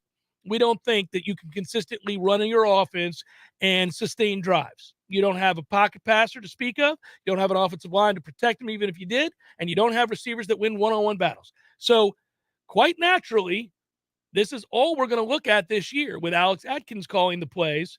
And, we think weapons that can help solve the future, solve the problem, which is winning those. If you design and get one-on-one situations again this year, the way that at times Kenny Dillingham did last year, you're not going to get one-on-none, pretty rare. You're going to get one-on-one.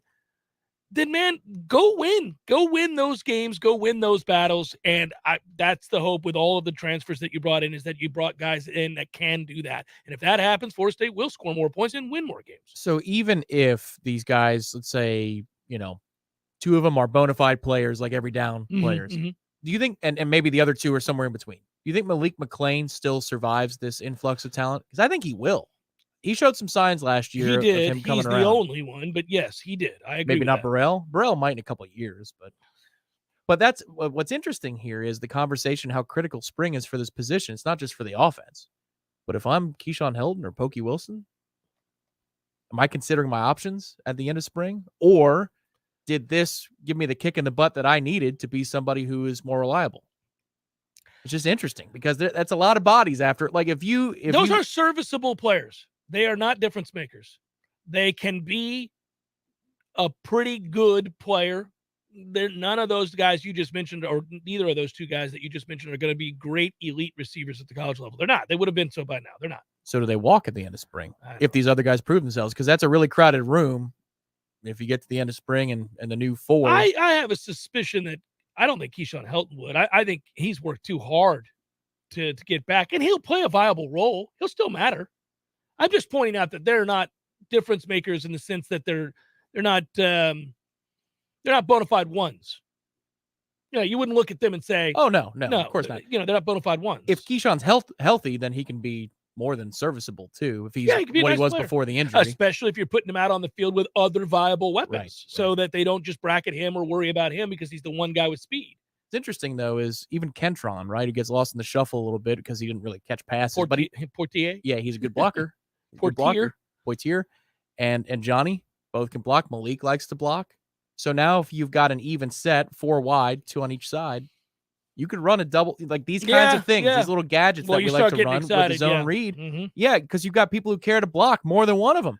Okay. I started to go down this path earlier, and I should bring it back up. God knows 87 outside ain't going to do it if we line him up there, so sit your ass on the bench. I brought up the fact that Florida State is at least SP plus well thought of in the preseason. We saw Conley's poll. I referenced it at the start of the show, but I also referenced it yesterday when we were talking. And I said, man, it's encouraging on the one hand. I'm certainly intrigued by that.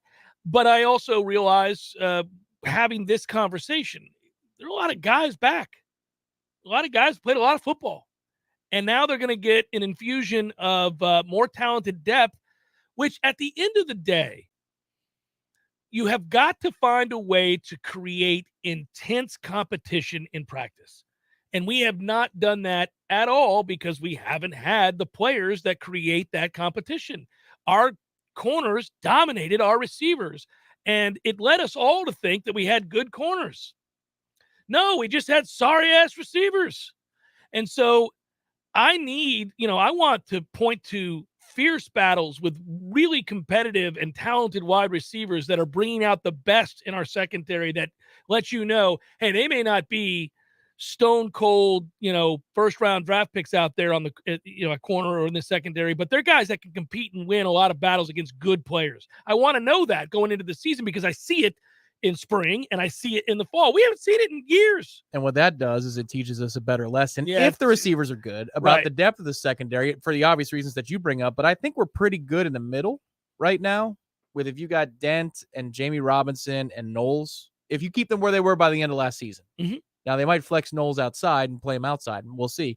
But then you have Amari and Cooper in that conversation. A couple Shaheem of Brown freshmen. still has to emerge. Right. I mean, I really like Shaheem Brown. Okay, so what if Shaheem and Dent are on the field because Akeem played better towards the end of the year, and then that gets Jamie down to play slot, and you have Noles and Amari on the outside challenging Brownlee and Jerry and Jones. Good job bringing up Amari, and I loved him at the end of the year, didn't you? Man, yes, I did. Yeah. So, okay, now if you've got a 4-wide set, you're looking at all these bodies going against each other, and you're wondering, what's the story going to tell you then? Mm-hmm. Might you be better off because the competition is better on both sides of the ball? But I do want to see corner depth. And I wonder if these receivers can teach us a thing or two, or if it's going to be the same old story because these guys, there's one that we hit on and 3 of them are about the same. Cross your fingers, buddy. You need that competition. Something fierce. Got to have it. I mean, we just got limited looks in practice. That's the other thing that hurts you is your defense gets hurt immensely because when you go out there and you face a quarterback that's a little bit more accomplished at throwing the football from the pocket. If nothing else, we've got a bunch of veterans that we're about to face this year. If you're just looking at it from the future. Jesus, it's everywhere, right? Yeah, everywhere. It is everywhere. Up and down the schedule is an experienced, savvy in many cases quarterback that you're going to have to overcome. I just hope our defense sees those quarterbacks and it's not eye-opening. It's not alarming because they've got something of a look and real talent that they're going against in practice. It had to be startling when the season began and they realized, oh, everybody else's people are better than ours. How long do you think it'll take for us to know about the receivers? Because with Jermaine Johnson, at least from a physical presence perspective, it took one practice. It took 20 minutes of one practice. It actually took less than that. It took me walking out to practice, seeing him walking out to practice. And there you go. And I asked you. That's what it was. No, I'm just saying. We went, look at that guy. Yeah. Holy hell. That's different. Well, Johnny Wilson at the very least is going to look the part. But, what? Couple individual days, one-on-ones when they do the 7-on-7s without, shoulder pads on. I get that when it comes to physicality and separation. Yeah, I want to see it with full pads. I want to see him going good on good. I want to see him get after it. Be able to tell if they're faster and quicker. Yeah, Johnny, by the way, 12 receptions. We'll see if he can play. I love the fact that on film you saw him blocking in Pac-12 games. He likes to block. Well, that's good. You need it. I'm not poo-pooing it, but I'd like him to catch the ball and run nice routes and open things up beyond just blocking. So, yeah, I want to see him in full pads. I want to see all these guys that, get an opportunity, gets good on good, and we really get after it in a scrimmage. Okay, maybe then. Those drills aren't going to show me anything. Maybe straight ahead speed, some fluidity. I mean, we already know, by the way, that a couple of those guys, or at least one of those guys, can play. Need to go grab Matt Millar so he can judge their agility, the lateral speed. Lateral movement. No real straight ahead speed for old Matty Millar. Very, very good laterally for years. 3rd and 4. I'm sure that lost him. I'm sure that's gone on now. 3rd and 4. There it is. It's Jeff Cameron Show, 93.3 Real Talk Radio, Warchant TV. Choose Hearth and Patio for custom fireplaces, maintenance, outdoor grills, kitchens, fire pits, lighting, and so much more. Check out all of Hearth and Patio's options online at hearthpatiotallahassee.com. Hearth and Patio, they keep the home fires burning. Hi, Taco. Hey, champ, how you doing? Pull up a pillow. Haven't seen you in a couple of days. Hey, something's different about you. That's right. My people took me to Tally Spay, the affordable spay and neuter clinic on West Tennessee. Tally Spay? Isn't that the place where they... Yeah, they're a low-cost, high-volume spay-neuter clinic. So you're saying you've had some work done? I did. You'd think I'd be depressed, but truth is, I don't even miss them. All I know is my family is much happier now that I've been altered. My people even brought Mr. Jingles to Tally Spay.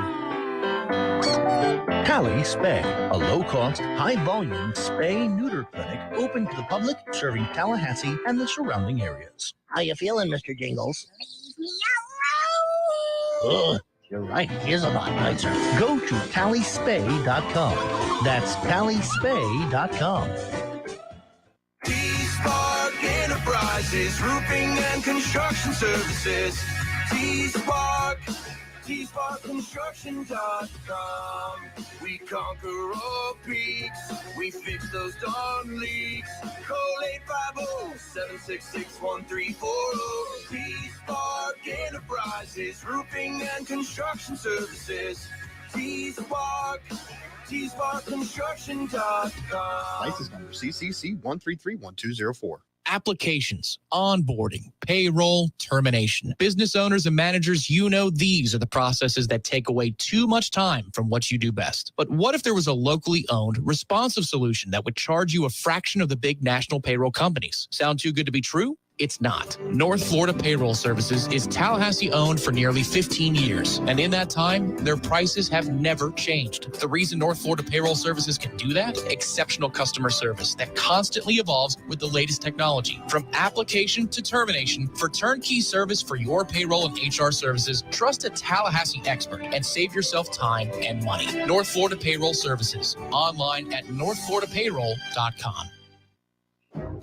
Live and living color and totally free. Subscribe to Warchant TV on YouTube, the digital home of Warchant.com. From the practice field to pregame and the phone calls afterwards, Warchant's YouTube channel is home to live programming like Seminole Headlines, Wake Up Warchant, The Jeff Cameron Show, as well as Trench Talk, a live Q&A with Noles offensive lineman Devontae Love-Taylor. Just search Warchant on YouTube and click or tap the subscribe button. That's it. It's totally free. Warchant TV on YouTube. Just another reason we're the ultimate Seminole sports source. The Jeff Cameron Show, brought to you by Orange Theory Fitness. 2 Tallahassee locations, Midtown on Thomasville Road and Northside in the Village Common Shopping Center. Online at orangetheoryfitness.com.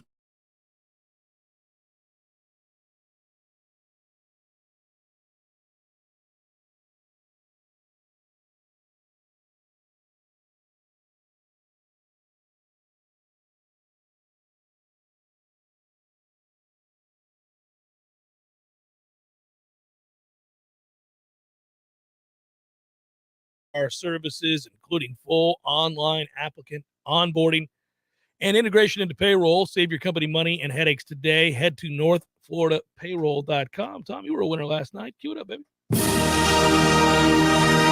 Hey, Big Daddy, having some Red Russians tonight? We'll know in about 47 seconds. To an open wing. It's picked up by Dowdy, an empty net. He scores. Hot damn, Big Daddy's done it again. Red Russians all around, Teddy. All right, Big Daddy.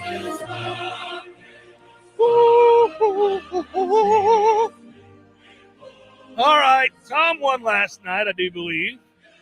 Did indeed. With the Florida Panthers, everybody. It's a good hockey game. I did not watch it. I should have. Another hockey game for you. You want to lead the way. You were victorious.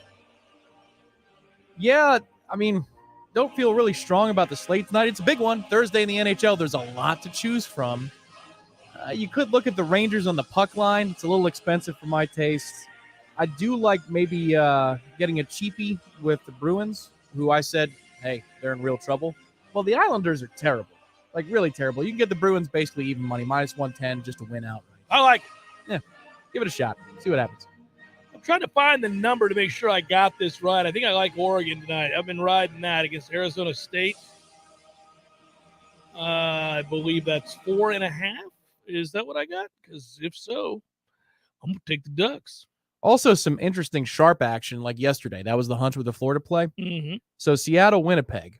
Wow, such a hockey game just by the two towns. Mm-hmm. Winnipeg was a minus 205 favorite to win earlier today. They're now down to minus 145. I don't know what's going on there. Again, there's noise in the system. Noise in the system. That's a big movement for a winner. Jump on it. Good piece today by Jay Billis on horrendous officiating and how in his mind it's gotten worse and it's only going to get worse. Did you know they've called fewer fouls in college basketball than ever before? His mind, too few. He's saying that the freedom of movement has ceased in college basketball, that it's a club fight every night, watching guys hold and grab and beat on other players instead of the emphasis being on freedom of movement. There have been a lot of games this season where I thought action around the rim was a little bit aggressive, and I'm wondering where the calls are. And I thought, I guess it's going to be one of those nights. And that's happened quite a few times. But, I mean, then you watch the Clemson game from earlier this week, and there's 66 free throws, and I don't know. Yeah. I don't know what I'd rather want. If we were a tougher basketball team, I'd probably like, good. Where was this when we had Patrick Williams? You like Creighton +2 against DePaul? I do if you do. I'm looking at it. You really like the Creighton games. I've had a little success with Creighton. Me and Creighton are tight. Colin Morikawa -4 in second place with C.T. Pan and Scotty Scheffler along with Cam Smith. Jordan Spieth, your leader at the Genesis Invitational at -5 through 17. Likes the course. Not surprised to see him play well there. Justin Thomas, feast or famine on this course. He's won here before, -3.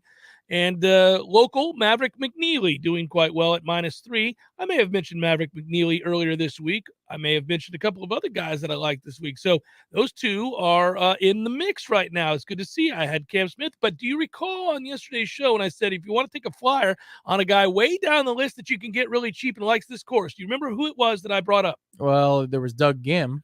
Doug Gim was way down that list, yes. And? It started with an A. Aaron Wise. -3. He is there tied in the top 5, my friend. Okay. Well, Aaron Wise, love for you on the JCS on a Thursday yesterday. only bet, or what are we doing here? I just say if you need an outsider, a guy that certainly isn't going to win the tournament, but he's going to play well. He's going to put you in a position to where if you're rounding out your daily fantasy action and you want to spend around $6,000 for a guy in the salaries. No, I'm saying that's you can spend upwards of it's the pricing for the players that you got. It's the salary cap system. Yeah. So the salary cap system, for example, you would have paid out the wazoo for a ROM at over 11,000, but a measly 6,000 for a Doug Gim, who today did not come through. He performed exactly like a player that you would get at $6,000. He was +3. Sorry ass went out in 74. Screw you, Doug Gim. Okay. But Aaron Wise. You're the only voice in talk radio in America who says, screw you, Doug Gim, ever. Yeah, but I may also be the only voice in sports talk radio going, all right, Aaron Wise, way to rise up. We're going to offset our Doug Gim play with a little Aaron Wise. How do you feel about the sports calendar right now? I was talking to my wife last night over dinner and how with basketball being down, short of one magical week in Brooklyn, how my attention's already turned to the month of April and how you have the spring game. Coming of age movie that comes out in June. A magical week in Brooklyn. It's going to be amazing. Yeah. I'm sure the ACC network will make it. I'm sure. They just can't wait to make a film about Florida State. Okay.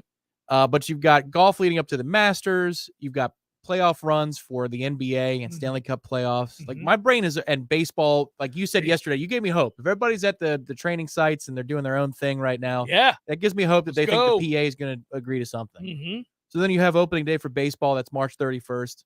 Opening day for the Noles tomorrow. Oh, yeah. I mean, yeah, FSU baseball, of course. Yeah. Sorry. Yeah. I'm confused because I was looking ahead in April. I'm like, what's opening in April? My brain's already there. It's the earliest it's been. Basketball has been such a big part of February for so long. Yeah, it's just a weird place to be. You know, you always accuse me of getting my brain started a little too early for baseball because towards the end of football season, I'm like, baseball's going to be starting soon. And you're like, what the hell? I do. I get excited when pitchers and catchers report. I lock into MLB Network probably sooner than you do. I watch the morning shows when camps open up. I get excited. And I've been so bummed as we've led to spring training to the date that pitchers and catchers report that, damn it, man, get it together, guys. I love spring training. I like going to spring training. I like watching reports about spring training. I even though my team sucks every year, I still get excited about watching their games. Yeah. Well, 30 clubs in 30 days is awesome. It's awesome. On MLB Network. It's awesome. I totally agree watch with that. everyone. Usually I check in for about a week and then I'm gone because in normal times, that would be when the Stanley Cup playoffs begin. Yeah. Second week of April. But now they don't begin till May 1st. Wow. Because they're still trying to catch up from the lag effect. And they had the Olympic break this year that never happened anyway. But I think I'm going to be there with you in the MLB for a month. You got me for a month, and then I'm gone in May. Well, once you lock in, you're locked in. That's it. The story, it's going, it's happening. It's a male soap opera. We're in, baby. It's all right. You're gonna have to watch I'm going to tape those episodes in May. I'm going to tape them. No, I come. Hey, listen, it's a nightly thing. And by the way, this very subject came up. Baseball in the background, pro baseball, all that. Mike Martin Jr. and I spoke this morning, and I enjoyed our conversation. I'm going to promote it yet again because on tomorrow's Jeff Cameron Show, Libations Friday edition, I might add, we have Mike Martin Jr. for an hour. For the second hour of the show, you'll get to hear the interview I conducted this morning, and it was nice to see Mike. It was nice to talk to Mike, and it's exciting. The arms especially that this team has, and I'm excited to see how they play. Apparently, they're a little bit more contact-oriented offensively. Certainly, we'd all like to see that happen. And I'm excited to see the new padding. Oh, well, you got to be. Isn't that why you line up at the gates before they open? Padding! As you scream, running through the gates. Maybe on Sundays, they'll let the kids run into it instead of running around the bases. Go hit you up that new padding there, kiddo. Full How about speed. that? Watch. Yeah, look at that. So bright. You'll just bounce off of it. Yeah. Nobody gets hurt. It's amazing. But yeah, so you're going to want to hear that interview, and we'll have it for you tomorrow live on the Jeff Cameron Show. We'll also post it probably simultaneous on Warchant TV. You guys can watch it. And, there'll be an article too with some of the finer details about lineup tweaking and stuff like that from Austin Cox on Warchant.com. There's a lot more that you guys get into, but the nuts and bolts of opening day stuff that you want to know, be on the lookout for that in the next little while on Warchant.com. You know what I did not address, and I meant to, and maybe I'll text him later today and get a follow-up on it and have it for you tomorrow, is what happened to the series against LSU up in Pensacola at the minor league club. Really wanted that to happen, and doesn't seem like it is now, and disappointed. And the Biloxi one. Biloxi with Ole Miss. Kick ass. Come on now. Got to make it happen. Didn't ask him about that. Those Maybe locals I'll will show up too, all those fans. Yeah, they would. Also, one thing I didn't mention, and I would like you guys, if you run into him, make sure you let him know this as well. Tell him that the white pullover, baseball pullover he wore today, I found it sweet. I'd like my own. So just let him know. It did look good. Wasn't that sweet? Yeah. That thing was badass. Mm-hmm. My eyes were drawn to it. I felt I was making him That's all uncomfortable. you could look at. I was like, look at your pullover. Well, you kept on texting, Tom, go solo cam again. Yeah. You got to take a look at that thing. Zoom in on that thing. That thing is beautiful. It is. It's really nice. It's pearly white. The nicest of the coach issued gear was Ham's, and I got one. Ham's black pullover with the, that I wear occasionally. We only have so many days The left. satin, you want the You might get like cashmere. one more day on the calendar. You see the temperatures next week? Is it hot? Getting into the 80s. What? High 70s, low 80s next week. No. Say it ain't so, Tom Lang. Yeah, maybe the week after we'll get another bout of cold, and then I can throw on. Well, there's a pimp suit. A mini. You don't need to hear from me. Good work out of you. Good work, Matthew. Be well, everybody. Take care. Have a great day, and I'll talk to you tomorrow.